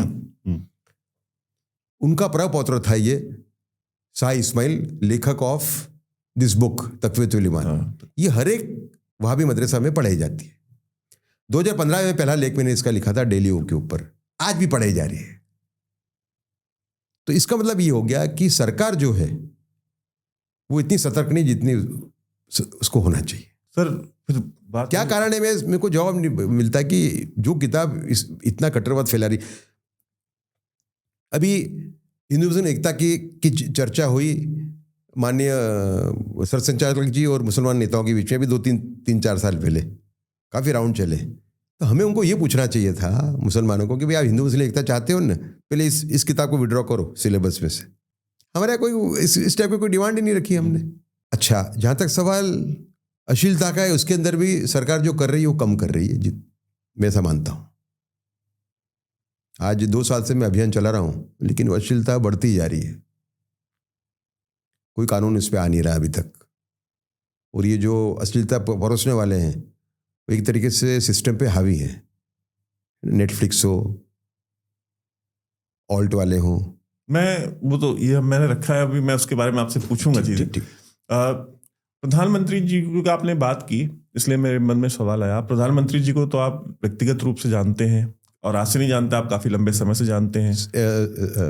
87 से आप उनको जानते हैं। जब वो मुख्यमंत्री भी नहीं थे, एक कार्यकर्ता थे, और वो संगठन मंत्री के रूप में आए थे, हाँ, बीजेपी में। तो जब आए उसने भी मेरी मुलाकात हुई उनसे। तो मैं समझ सकता हूँ कि यार प्रधानमंत्री जी, और आपने बहुत क्लोजली उनके साथ काम भी किया है सरकार में, तो प्रधानमंत्री जी के व्यक्तित्व के बारे में थोड़ा सा आप बताएं हमारे दर्शकों को कि प्रधानमंत्री जी का व्यक्तित्व कैसा है, व्यक्तिगत जीवन में वो किस प्रकार के हैं, क्योंकि मीडिया पे तो बड़ा फॉर्मल एक व्यू दिया जाता है उनके बारे में। देखिए, he is the greatest planner administrative planner which India has seen in the last 75 years. ये मेरा स्पष्ट मानना है। जो उनकी उपलब्धियां हैं इसके लिए कि वो पहले से सोच लेते और फिर स्टेप लेते। समझे? जैसे कल मैंने एक ट्वीट किया परसों बजट को लेके, मैंने कहा कि ये जो मिडिल क्लास फ्रेंडली बजट है ये कोई ऐसा तुक्का नहीं है कि भाई मिडिल क्लास अगेंस्ट में हो रहा है और हम साथ में ले रहे हैं उनको। ये उनकी एक लंबी सोच के भाग रूप है। पहले 10 साल उन्होंने गरीबी दूर उठाने का बीड़ा उठाया था, गरीबी कम करने का। कम से कम 20 करोड़ से ज़्यादा लोग गरीबी की रेखा के ऊपर आ गए उनके प्रयासों की वजह से, उनकी सरकार के प्रयासों की वजह से। और आप वो सोचते कि अब मैं मिडिल क्लास पे आना चाहिए मुझे। तो उन्होंने मुझे कहा था, जब मैंने दूसरी पुस्तक उनकी लिखी मार्चिंग विद द बिलियन, जब वो 3 साल उनके प्रधानमंत्री पद के हो चुके थे, ने कहा था कि उदय बाबू मैं जब मैं पहला कदम उठाता हूं तो मुझे मालूम होता है कि मेरा 10वां कदम कौन सा होगा। छत्रपति शिवाजी को जो सक्सेस मिला उसके 2-3 बड़े कारण थे। एक तो उनका चरित्र था, लेकिन एक कारण क्या था? एक कारण था नियोजन। जब छत्रपति शिवाजी महाराज ने अफजल खान को मार दिया द्वंद्व युद्ध में, तो उनके जो सेनापति थे, सहयोगी थे, उन्होंने पूछा उनको, यार महाराज कैसे किया आपने? इतना धिप्पाड़ 6.5 पौने 7 फुट का आदमी आपको मारने के उससे आया था और आपने कैसे मार दिया उसको? उन्होंने कहा अफजल खान वध ये उत्तम नियोजन का एग्जाम्पल है। जब मुझे मालूम पड़ा कि अफजल खान आ रहा है यहाँ पे, तो मैं देखने गया। वेश बदल के अफजल खान की जो आर्मी जब आ रही थी, क्या बोलते हैं, वाई के तरफ, महाबलेश्वर के पास, मैं देखने गया कि कौन है अफजल खान। तो मैंने देखा कि उसने एक बैलगाड़ी फंसी हुई थी, एक उबड़ खाबड़ रास्ता था, तो वो उनसे जो सैनिक थे उनसे वो बैलगाड़ी आगे नहीं जा रही। बैलगाड़ी क्या था, वो बैलगाड़ी पे ये लगा हुआ था, क्या बोलते, तोप उनसे वो जा नहीं रही थी आगे। तो वो खुद आके उसने चेन लगाई, अपने कंधे पे रखी और उसको कूदा दिया वो पत्थर के ऊपर से। जब मुझे मालूम पड़ा कि ये तो बहुत ही धिप्पाड़ आदमी है, बहुत शक्ति है इसके अंदर। फिर द्वंद्व युद्ध की मैंने तैयारी की। उनके जितने हाइट वाले व्यक्ति को मैंने बुलाया और उसको मैंने द्वंद्व युद्ध किया उसके साथ कि अगर मैं मिलने जाता हूं, अकेले मिलने की बात थी बराबर, तो ये अगर मुझे पकड़ता है तो मैं कैसे इसको टैकल करूंगा। तो नरेंद्र मोदी में ये जो क्वालिटी है, ये शिवाजी की इस क्वालिटी से मैच करती है। क्यों? प्लानिंग पहले से कर लेते, समझे आप। दूसरा देखिए, जदुनाथ सरकार ने स्टेट्समैन का डेफिनेशन दिया है, अपनी किताब है शिवाजी एंड हिज टाइम्स। हालांकि जदुनाथ सरकार के जो व्यूज़ हैं छत्रपति शिवाजी के बारे में, उनके सभी व्यूज़ से मैं सहमत नहीं हूँ, कहीं तो मैं उनका क्रिटिकल भी हूँ काफ़ी। लेकिन वो किताब के अंदर लिखा है कि हु इज़ ए स्टेट्समैन। उन्होंने छत्रपति शिवाजी को स्टेट्समैन कहा है उसके अंदर। तो स्टेट्समैन वो होता है जो पहले ब्यौरा लेता है, पहले अपना टारगेट सेट करता है। अच्छा, उसका टारगेट जो होता है वो देश को लेके होता है। मतलब देश का प्रगति होगी तो उसकी भी प्रगति होगी, उसकी भी नामना बढ़ेगी, शोहरत मिलेगी उसको, ठीक है। तो स्टेट्समैन पहले इस टाइप का टारगेट सेट करता है, समझे आप। फिर वो देखता है कि वो टारगेट को हासिल करने के लिए कौन से एलिमेंट्स मेरे पास है, टूल्स कौन से हैं। तो वो ऐसे टूल्स सिलेक्ट करता है जो उसको उस टारगेट के तरफ ले जा सके। वो पुराने युग के टूल्स सिलेक्ट नहीं करेगा, क्योंकि वो अगर सिलेक्ट करता है तो वो उसका टारगेट कभी मीट होगा ही नहीं। एक प्रैक्टिकल अप्रोच जिसको बोलते हैं अपन, वो अप्रोच भी इनके पास है। देशभक्ति है। जिस तरीके से इन्होंने, आप देखिए कि चाइना बॉर्डर के ऊपर जिस तरीके से इन्होंने पूरा जो हमारा जो इंफ्रास्ट्रक्चर को, जो देखिए चाइना इतना क्यों भारत से नाराज क्यों हुआ, अभी तक की सरकारों ने कभी किया ही नहीं वो काम। चाइना से हमारा खटका क्या, कहाँ खटका, चाइना का तो हम माल भी ले रहे थे खूब सारा, गुड्स आज भी आ रहा है। ये खटका कि वो जो बॉर्डर के ऊपर जो उन्होंने, जो 3400 किलोमीटर की बॉर्डर है हमारी चाइना के साथ, उस बॉर्डर पे उन्होंने जो पूरा इंफ्रास्ट्रक्चर खड़ा किया, समझे आप। उससे चाइना वो हो गया कि आज तक कोई नहीं काम नहीं किया। देखिए, एक उन्हें ऐसा माहौल पैदा किया कि आज पाकिस्तान के कट्टरवादी उनसे डरते हैं। आज हाफिज सैयद है, उसको भी मीटिंग बुलानी पड़ी डर के मारे। मौलाना असर मसूद, उसको भी मीटिंग बुलानी पड़ी, समझे ना। घर के सामने बम फट रहे हैं। तो वो उनके पास कुछ ऐसा एक जबरदस्त एक ऐसा मिश्रण है जो उनको सक्सेसफुल एडमिनिस्ट्रेटर बनाता है, सक्सेसफुल रूलर बनाता है। और उनकी विजन भी जबरदस्त है उनकी। दूसरा, उनमें एक जो क्वालिटी है जो बहुत कम नेताओं में, अपनी गलती को सुधार लेते हैं कहे भी कर। उनको लगता है कि मेरी बड़ी गलती हो गई है तो तुरंत उसको रोल बैक कर लेते हैं।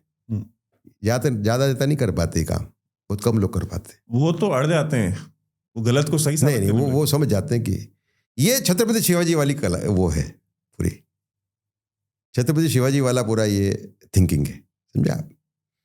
तो मैं मानता हूँ, देखिए मैं जब 2014 जनवरी में जब मैं मोहन जी भागवत से मिला, माननीय मोहन जी भागवत से उनका इंटरव्यू करने गया था मैं, तो उन्होंने उस टाइम में मुझे कहा था बात में कि Narendra Modi is the best administrator of India in the last since independence. ये मुझे कहा था उन्होंने 2014 जनवरी में, जब नरेंद्र मोदी प्राइम मिनिस्टर बने भी नहीं थे।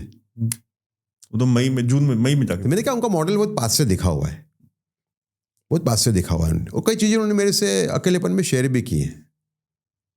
जैसे एक बार उन्होंने कहा था कई सालों पहले मुझे कि उदय बाबू, जब मैं पुलिस वाले को पैसे लेते हुए देखता हूँ ट्रैफिक पॉइंट के ऊपर, तो बड़ा गुस्सा आता है मुझे कि मैं इसको ठीक कर दूँ।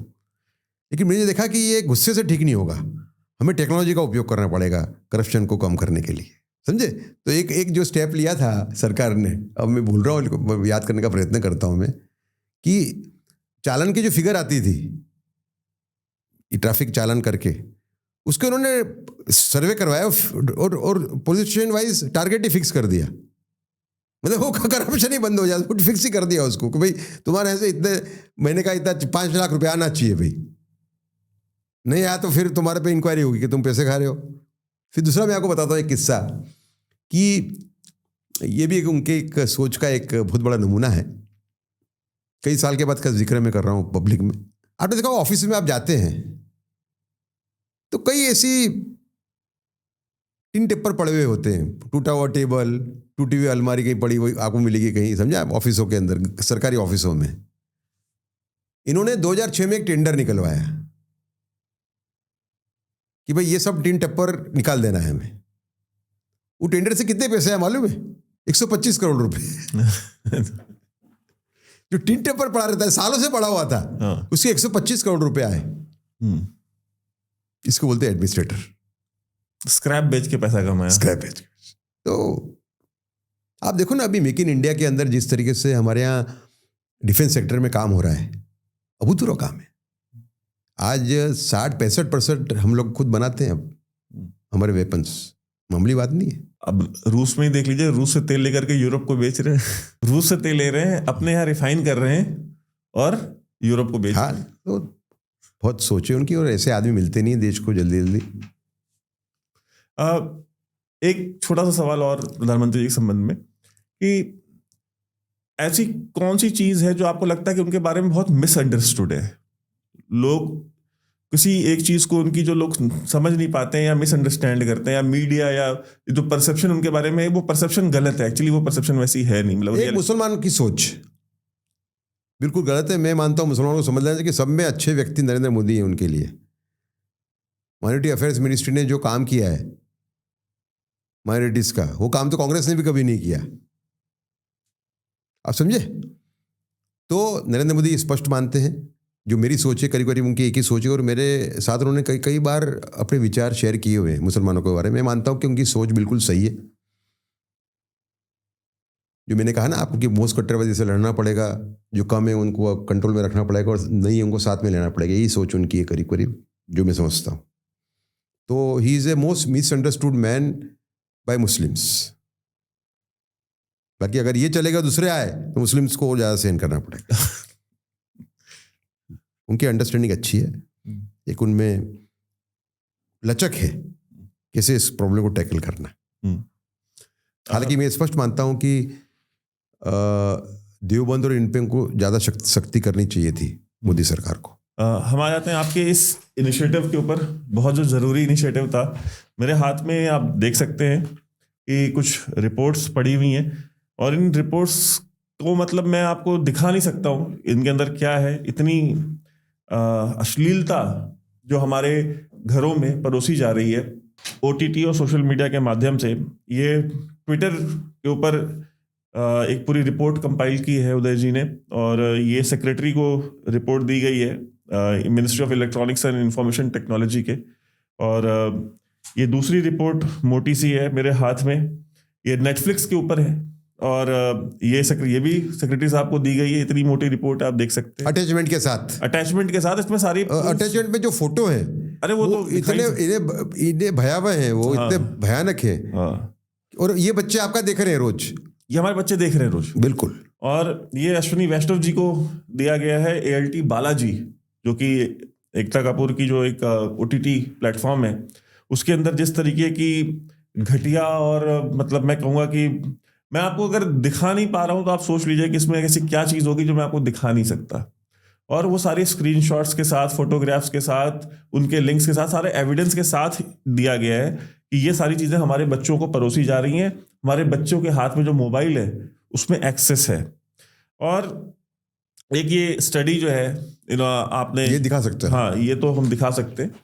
ये स्टडी जो की गई थी इनके संस्था की तरफ से, NGO की तरफ से, उसके बारे में, credible global studies prove that sexually perverted content is a primary cause of rape, a compilation of studies Save Culture Save Bharat Foundation की तरफ से। और यानी कि जो विश्व स्तर पे जो भी शोध किए गए, उनसे ये सिद्ध होता है कि बलात्कार जैसे अपराध जो है उसके लिए जो सबसे प्राइमरी जो रीजन होता है, सबसे मूल कारण होता है, वो होता है इस तरह का कंटेंट जो हमारे यहाँ ऑल्ट बालाजी पे, नेटफ्लिक्स के ऊपर और ट्विटर के ऊपर जिस तरह का कंटेंट परोसा जा रहा है, और हमारे आपके घर के बच्चे और सारे जो हमारा पूरा समाज उसको कंज्यूम कर रहा है। तो सर ये तो आपने कैसा मुद्दा उठा दिया है कि मतलब लोग बात ही नहीं करते इस पे। हर कोई देख रहा है बट कोई कुछ बोल नहीं रहा। देखिए ऐसा है कि मैं RTI कमिश्नर रहा 3 साल जी, और मैंने बड़ा अच्छा काम किया है एज ए RTI कमिश्नर। मेरा काम मैं जानता हूँ, उत्तम कक्षा का काम है जी। मेरे डिस्पोजल हाईएस्ट की, क्वालिटी ऑफ ऑर्डर्स मेरे बहुत अच्छे थे जी जी। लेकिन बाद में मुझे लगता था कि मुझे कुछ मिलना चाहिए, लेकिन मेरे एक दोस्त ने समझाया मुझे, वो श्री रविशंकर के बहुत करीबी हैं, उन्हें समझाया मुझे कि उदय भाई आप कुछ बड़ा मिल सकता है, आपको समझो, आप चलो आप MP बन जाओ, मंत्री बन जाओ, कहीं गवर्नर बन जाओ, पर ये काम आप कर पाओगे? और मैं जानता हूँ बन सकते हैं अगर चाहे तो। ठीक है, लेकिन थोड़ा मुझे भी लगता था पहले, लेकिन जब मैं कन्विंस हो गया ये कि परिस्थिति भयंकर है, इसकी शुरुआत होती है अक्टूबर-नवंबर 2022 में, जब बहुत ही गंदगी बढ़ गई।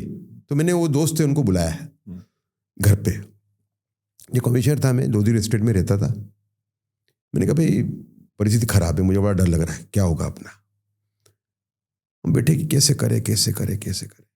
हम इस नतीजे पे पहुंचे कि अगर हम ये सिद्ध कर सकते हैं कि इसके वजह से बलात्कार हो रहे हैं तो ही लोग हमें सुनेंगे। बाकी बॉलीवुड का प्रभाव इतना है कि हम ही कहेंगे कि संस्कृति खतरे में है तो कोई हमको सुनने को तैयार नहीं है। तो कुछ स्टडीज़ मेरे पास ऑलरेडी थी, मैं इस पर 20 साल से काम कर रहा हूँ, थोड़ा कुछ स्टडीज़ थी और खुद हमने कंपाइल की। उसमें सबसे बड़ी स्टडी जो है वो टेड बंडी की है। टेड बंडी अमेरिका का सबसे बड़ा रेपिस्ट किलर हो गया, जिसने 30 औरतों को बलात्कार करके मार दिया। फ्लोरिडा जेल में उसको मौत की सजा हुई थी 1989 में।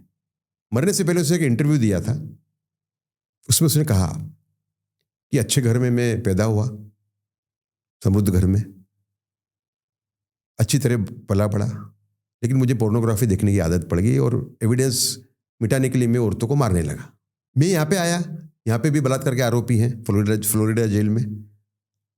हमने इस बात पे हमने खूब चर्चा की और हम इस नतीजे पे पहुंचे हैं कि pornography is the main instigator of the rapist.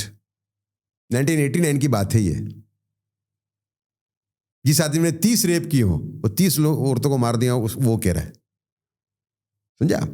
तो कोई भी व्यक्ति अगर इस बात से सहमत नहीं है, या तो उसका लाभार्थी है वो, ये पूरा इकोसिस्टम का, या तो उसको देखने की आदत है ना। क्योंकि ये कैसा है कि ये जो देखते हैं हमारे यूथ, उनको भी मालूम है कि गलत काम कर रहे हैं। देखिए आजकल तक नई कैटेगरी की छोटे बच्चों की हो गई है जिसको इसका ख्याल नहीं है, वो तो बिल्कुल एकदम लोलुप्त हो चुका है। लेकिन जो 20 साल के बच्चे हैं, 22 साल के, 25 साल के जो देखते हैं, उनको ही मालूम है कि हम गलत देख रहे हैं। उनको इस बात का आभास है उनको। आप समझे? तो मेरा मुद्दा यह है कि माननीय श्री नरेंद्र मोदी के नेतृत्व में हम एक ऐसे मोड़ पे खड़े हैं कि जहां हम महान देश बनने ही वाले हैं। 1947 का लक्ष्य हमने रखा है, विकसित भारत का महान देश बनने का। मेरे ख्याल से ज़्यादातर लोगों के मन में शंका नहीं है कि 1937 के अंदर ही हम आर्थिक महासत्ता होंगे, सैनिकी महासत्ता होंगे, हम वैज्ञानिक महासत्ता होंगे। पर क्या हम सांस्कृतिक रूप से कंगाल देश होंगे? Will India be a culturally pauper nation? ये हमें एड्रेस करना है। इसका कारण है जो परिस्थिति निर्माण हुई है।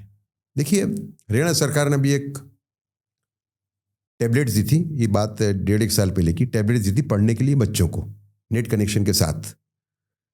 कुछ महीने के बाद सर्वे करवाया तो मालूम पड़ा कि बच्चों ने उसमें बेटियां भी थी, बेटे भी थे, स्टूडेंट्स थे, उन्होंने फिल्टर तोड़ दिया, सब पोर्नोग्राफी देख रहे थे। समझा? तो आप पूरे राज्य की स्टडी हुई?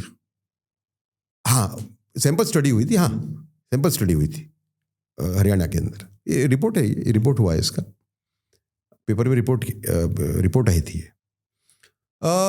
देखिए आप कितने भी संस्कार अपने बच्चे को दो, अगर 10, 12, 15, 16, 20 साल की उम्र में उसके फ़ोन पे अगर पोर्नोग्राफी आ रही है, अश्लीलता आ रही है, सेक्सुअली परवर्टेड कंटेंट आ रहा है, तो वो उसके प्रभाव में आने वाला है।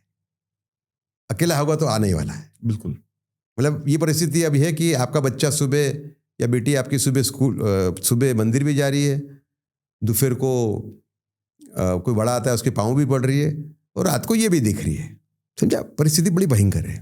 और जो FIR होती है, 80% FIR के अंदर मेरा ऐसा मानना है कि पोर्नोग्राफी वाला मटेरियल फ़ोन पे निकलता ही है आरोपी के।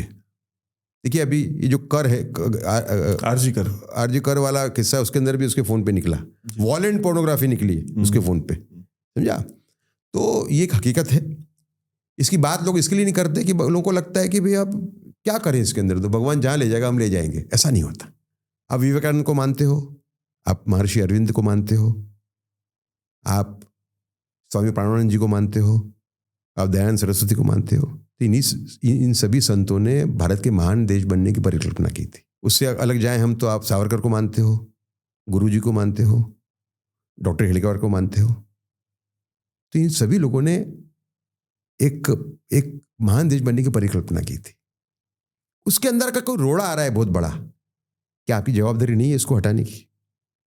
दूसरा, मैं हमेशा बोलता हूं कि भाई हम स्कूल में प्रतिज्ञा करते थे छोटेपन में, सभी भारतीय मेरे भाई बहन हैं।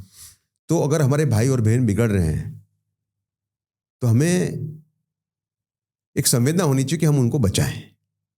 चलो भाई बहन की बात जान दो, देश की बात जान दो, आपका खुद का प्रपौत्र प्रपौत्री आपका सुरक्षित नहीं है भाई। हजारों साल हमारी पुरानी संस्कृति जिसको हुन नहीं खत्म कर सके, जिसको मुसलमान आक्रमणकार खत्म नहीं कर सके, वो खत्म होने के कगार पे आ जाएगी कुछ ही समय में, अगर इसको हमने नहीं रोका तो। आपने कल देखा ग्रैमी अवार्ड्स के अंदर एक कान्ये वेस्ट करके है कलाकार, उसकी धर्मपत्नी ने, उसकी पत्नी ने कुछ पहना ही नहीं था, ड्रेस ही नहीं पहना था उसने। मतलब she had come nude in Grammy award function. Kim Cartesian? नहीं, वो तो पुरानी है, अभी नहीं, उसकी नई वाली। हाँ, नई वाली। कुछ नहीं पहना है उसने, कुछ पहना ही नहीं है। एक पारदर्शक पूरा वो पहना है, प्लास्टिक का समझो आप, बस सब दिख रहा है, उसका पूरी बॉडी दिख रही है। देखिए इतनी बड़ी समस्या ये है कि अगर देखिए गांधी जी, सुभाष चंद्र बोस, सावरकर, भगत सिंह, गोखले, तिलक, इनके अंदर काफी उनके मतभेद थे। गांधी जी को लेकर, गांधी जी तो कई लोगों के साथ बड़े मतभेद थे। लेकिन आज अगर ये महापुरुष जीवंत होते आज, तो ये लड़ाई ये लोग खुद लड़ रहे होते और मिलकर लड़ रहे होते, अश्लीलता के सामने की जो लड़ाई है। गांधी जी का एक 1930 के दशक का एक लेख है। उस टाइम पे कोई ऐड छपी थी पेपर में, जो थोड़े से वस्त्र कम पहने होंगे उस स्त्री ने, उसमें लेख लिखा था उन्होंने, गांधी जी ने। 1930 के दशक की बात कर रहा हूं मैं, कि एक स्त्री माँ भी होती है, एक स्त्री बहन भी होती है। ये क्या तरीका है? ये सब 1.5-2 पेज का लेख है गांधी जी का। लेकिन देखिए, इसमें फिर एक अपोजिशन तो ये भी आएगा ना कि आप सरकार पहले हम क्या खाएं ना खाएं पहले ये डिसाइड कर रही थी, फिर हम कहाँ जा सकते हैं नहीं जा सकते हैं ये डिसाइड कर रही थी, अब हम अपने घर में क्या देखें ना देखें अब ये भी सरकार डिसाइड कर रही है। ये तो लूला आर्गुमेंट है बिल्कुल। यही आर्गुमेंट आएगा आपको। मेरी बात सुनो, जिससे रेप बढ़ रहा हो वो आपको रोकना ही है। इसके लिए मैंने दो चीजों की परिकल्पना मैंने की है, मेरी डिमांड की है। आपकी बात से 100% मैं आपके साइड हूं, बट मैं कह रहा हूं कि जब आप ये करने का, जब सरकार करने का प्रयास करेगी, मान लीजिए आपके इस इनिशिएटिव को लेकर के सरकार गंभीर होती है। 370 में कैसे कर लिया आपने? नहीं, मैं कह रहा हूं कि ये जो विरोध है ना, ये विरोध आपको 370 का भी विरोध था ही ना। हाँ, नहीं विरोध था, बट मैं कह रहा हूं कि ये आपके दिल्ली, मुंबई, कलकत्ता और बेंगलोर और हैदराबाद में बैठे हुए जो ऐसा नहीं है, माँ बाप तो डरे हुए हैं, गलत आपका। नहीं, जो इंटेलेक्चुअल क्लास है, जो लेफ्ट इंटेलेक्चुअल छोड़ दो ना आप पब्लिक को जाओ ना, आप मास की बात करो। आप मास की बात करो ना भाई। माँ बाप तो खड़े, मैं तो जाता हूँ ना प्रोग्राम्स के अंदर, माँ बाप जो मेरे पास आते हैं और जिस तरीके से मुझे सम्मान देते हैं और मेरे से पूछते हैं कि भाई हम कैसे जुड़े हैं इसके अंदर, मुझे उसका अंदाज है। मैं अभी परसों इंदौर में था इसी विषय को लेके, बहुत पब्लिक आई थी और मुझे बहुत जबरदस्त प्रतिसाद मिला वहां पे। मैं वही कह रहा हूँ कि फिर देखिए, मैं न्यूयॉर्क टाइम्स में और वॉशिंगटन पोस्ट में फिर आर्टिकल लिखेंगे ना यहाँ से बैठ के। ये हाँ, तो लिखे ना, क्यों नहीं लिखे ना, क्यों? सही बात है, गलत बात है। सरकार प्रेशर में आती है ना फिर न्यूयॉर्क टाइम्स। सरकार क्यों प्रेशर में है? सरकार को ये सोचना है कि हमें भारत को महान देश बनाना है। देखिए, कोई भी नेता अगर ये कह रहा है कि हम भारत को विश्वगुरु बनाएंगे और उसके सामने स्टेप नहीं ले रहा है, वो ठीक बात नहीं कर रहा है। अगर विश्वगुरु बनाना है, आपको इसको खत्म करना पड़ेगा। दूसरा, टेक्निकली ये पॉसिबल है। आज खाड़ी के देशों में या सिंगापुर के अंदर हमारा जो आ रहा है उसके मुकाबले सिर्फ 20% आ रहा है। तो मैं ये कहता हूं कि हमने गए 10 साल में खूब सारी प्रतिज्ञा ली महान देश बनने के लिए, और सक्सेसफुल प्रतिज्ञा ली, हमने सफल प्रतिज्ञा ली। हम एक और प्रतिज्ञा लें कि हम विश्व के पहले विकृत सामग्री मुक्त देश बनेंगे। टेक्नोलॉजी अवेलेबल है, क्यों नहीं कर सकते? आप टिकटॉक बैन करते हो, आप ये क्यों नहीं बैन कर सकते? हाँ, टिकटॉक ज्यादा विरोध। आपको नेटफ्लिक्स और ये इनको आपको एक दूषण के रूप में देखना पड़ेगा। अभी तो हमने जो किया है प्राइम वीडियो, सब में आता है ये तो। मात्रा कम होगी ज्यादा होगी। विबोरावल का एक उल्लू ऐप है, इतना गंदा कि आप सोच नहीं सकते। उसे 160 करोड़ का आईपीओ लेके आने वाले थे वो लोग गए साल। क्या बात कर? 96 करोड़ का टर्नओवर था उसके 1 साल पहले का उनका। 160 करोड़ का आईपीओ लेके आ रहे थे। तो अब फिर हमने कंप्लेंट की, हमारे ग्रुप ने, एक सेबी को की, मैंने दूसरे हमारे ग्रुप के व्यक्ति उन्होंने मेरे ख्याल से रजिस्ट्रार ऑफ कंपनीज को की। तो हमने कहा कि भाई ये एंटरटेनमेंट नहीं है, ये तो पोर्नोग्राफी परोसता है भाई। अभी रुका हुआ है उनका अभी तक। तो एकता कपूर की एक फिल्म है जिसके अंदर एक पुरुष है, व्यभिचारी संबंध जिसके उसके दादी के साथ हैं, सौतेली माँ के साथ हैं, चचेरी बहन के साथ हैं, भाभी के साथ है, और सीन के साथ है। ये क्या तरीका है ये? हालांकि उसको उनको विड्रॉ करना पड़ा, क्योंकि जो सेल्फ मैकेनिज्म का जो प्रावधान है ओटीटी के अंदर, उसमें हम लोग गए। एक संजीव नेवर मेरे एक बहुत खास दोस्त थे, जिस मेरे सहयोगी इसके अंदर, उन्होंने कंप्लेंट की। संजीव भाई को जानता हूं मैं। हाँ, उस कंप्लेंट के बाद में एक ऑनलाइन हियरिंग हुआ जिसके अंदर AK सिकरी नाम के एक जज हैं, 5 उसके मेंबर हैं अभी। उसमें मणिरत्नम की धर्मपत्नी भी हैं, सुहासिनी मणिरत्नम। तो एकता कपूर की वकील भी आई थी, उन्होंने ऑब्जेक्शन उठाया कि भाई ये दूसरे व्यक्ति कौन आया, मतलब मैं भी जुड़ गया था उसमें ऑनलाइन हियरिंग में। तो मैंने कहा कि मैं RTI कमिश्नर रह चुका हूँ, आप कैसे आप मेरा विरोध कर सकते हो? तो ओवररूल किया उन्होंने। वो ऐसे ही लूले टाइप के बता रहे थे, बोले हमने ड्रीम सीक्वेंस दिखाया था, ये इनका आर्गुमेंट था। दिखा रहे हैं उस पर स्क्रीन पे, लेकिन बोले ये तो ड्रीम सीक्वेंस था। पर ये ड्रीम देख कौन रहा है? समझा आप? तो फिर मैंने एक ही प्रश्न पूछा उनसे, मेंबर से, कि मैंने कहा आप ये बताइए मुझे कि ये फिल्म, वो उसका सीरीज का नाम है 3X सीजन, 2020 की है, हमारे ध्यान पे अभी आई 1-1.5 साल पहले, समझा आप? हम तो देखते ही नहीं है, समझा आप? इसमें न्यूरोलॉजी का बहुत काम है, क्योंकि बॉलीवुड के अंदर गंदगी का वो करते हैं ना, तो वो उनके पास काफ़ी मटेरियल होता है। मैं तो सिर्फ जो फेसबुक पे आ रहा था उससे ही आहत था, उसे मालूम पड़ा ये तो गड्ढा है बहुत बड़ा। तो फिर मैंने उनसे पूछा, मेंबर से और जज साहब से, कि आप मुझे बताइए, आप अपने प्रपौत्र या पौपौत्री को ये पिक्चर, ये फिल्म आप दिखा सकते हैं कि नहीं? उससे जवाब नहीं दिया उन्होंने मुझे। हालांकि हमारे फेवर में आया जजमेंट, तो क्या जजमेंट, तो क्या, अभी इंटरनेट पे एक बार चीज़ें रिलीज हो गई, वो तो मार्केट में चली गई, पर उनको वो सीरीज विड्रॉ करवाई। इतना एक जिसको बोलते हैं ना, एक सिंबॉलिक विक्ट्री। उसमें एक रंजना भट्टाचार्य करके एक है, बड़ी बड़ी सोशल वर्कर हैं, उन्होंने तो रिजाइन कर दिया इसमें से, इस कमेटी में से। और रिजाइन करना मामूली बात नहीं है, 3 लाख पगार है इसके अंदर। हाँ, इसमें जज को मिलते हैं 5 लाख, और पगार कौन देता है मालूम है आपको? कितना लूला है ये पूरा मामला। ये पगार देते हैं वही लोग जो परोस रहे हैं, वो सेल्फ मैकेनिज्म है ना, ये सेल्फ रेगुलेशन है। उन्होंने उल्लू ऐप का उन्होंने वो उठाया था ऑब्जेक्शन, तो नहीं हुआ, तो वो उन्होंने राजीनामा दे दिया, रंजना भट्टाचार्य ने।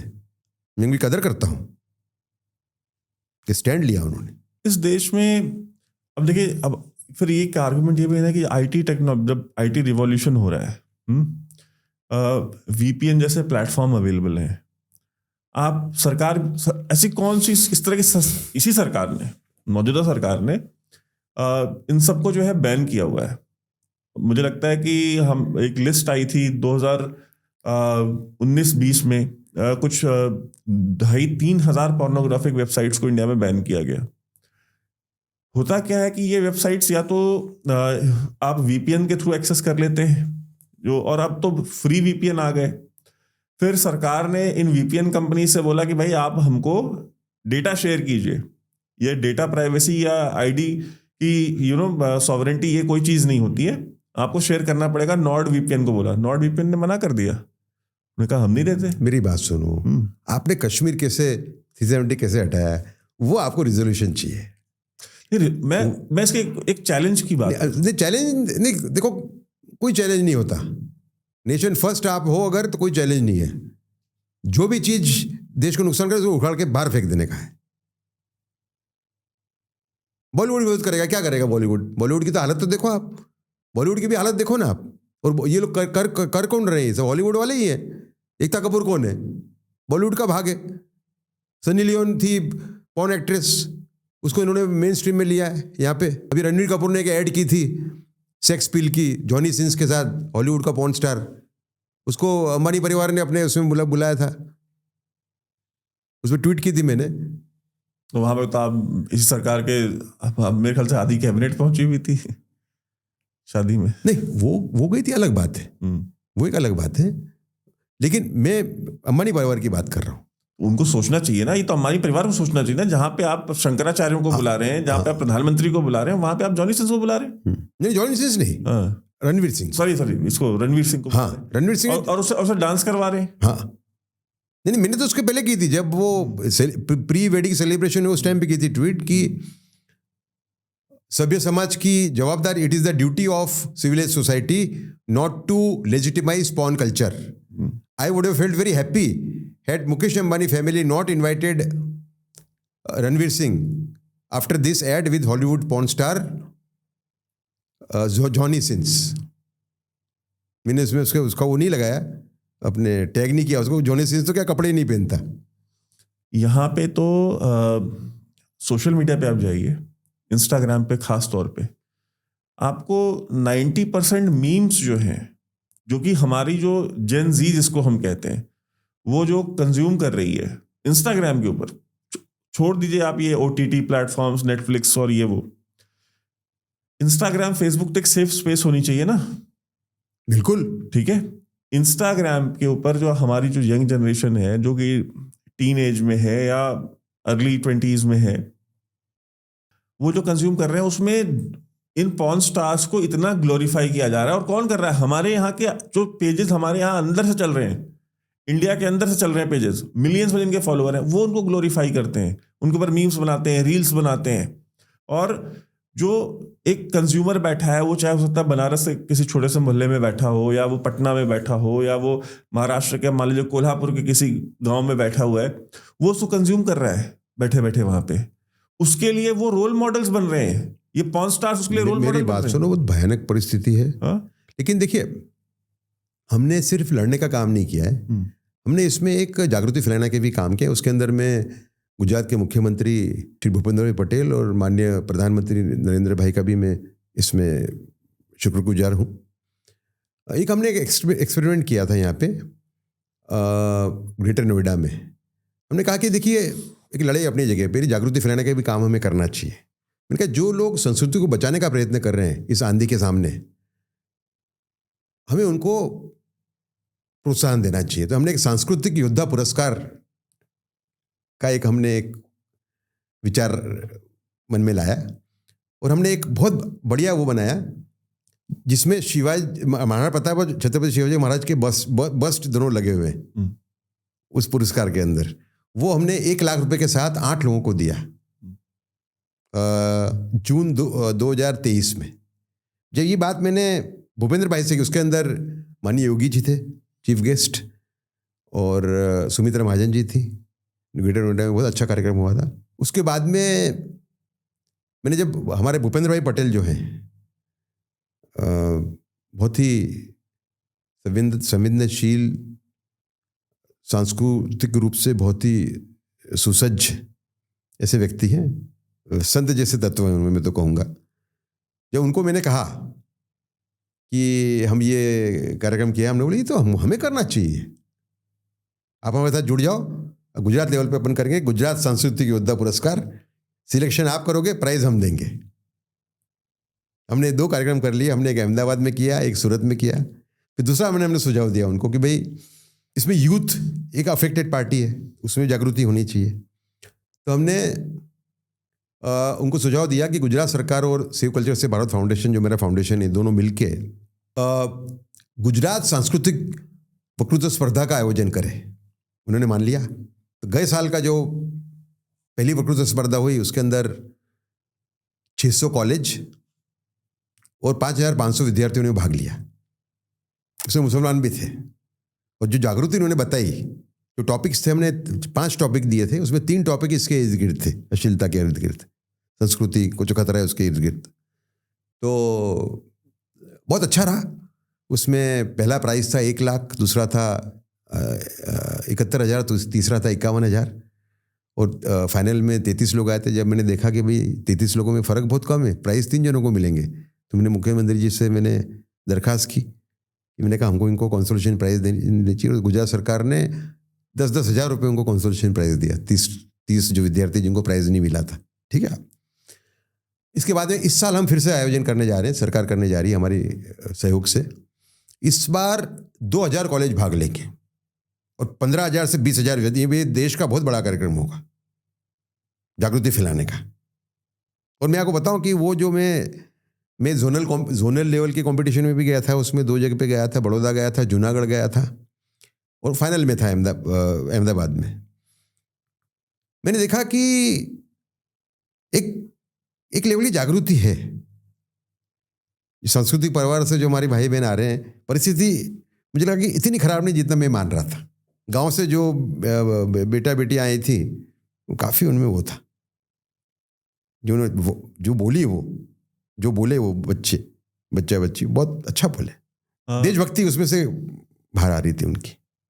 आप आए, आपका बहुत बहुत धन्यवाद। आपका हमने आज काफ़ी समय लिया, खूब धन्यवाद आपका भी। और आशा करते हैं कि आप आते रहेंगे, और हमारी ये चर्चा जो है महीने 2 महीने में ही सही, लेकिन एक बार जरूर होनी चाहिए। जरूर। तो बहुत बहुत धन्यवाद। खूब धन्यवाद आपका।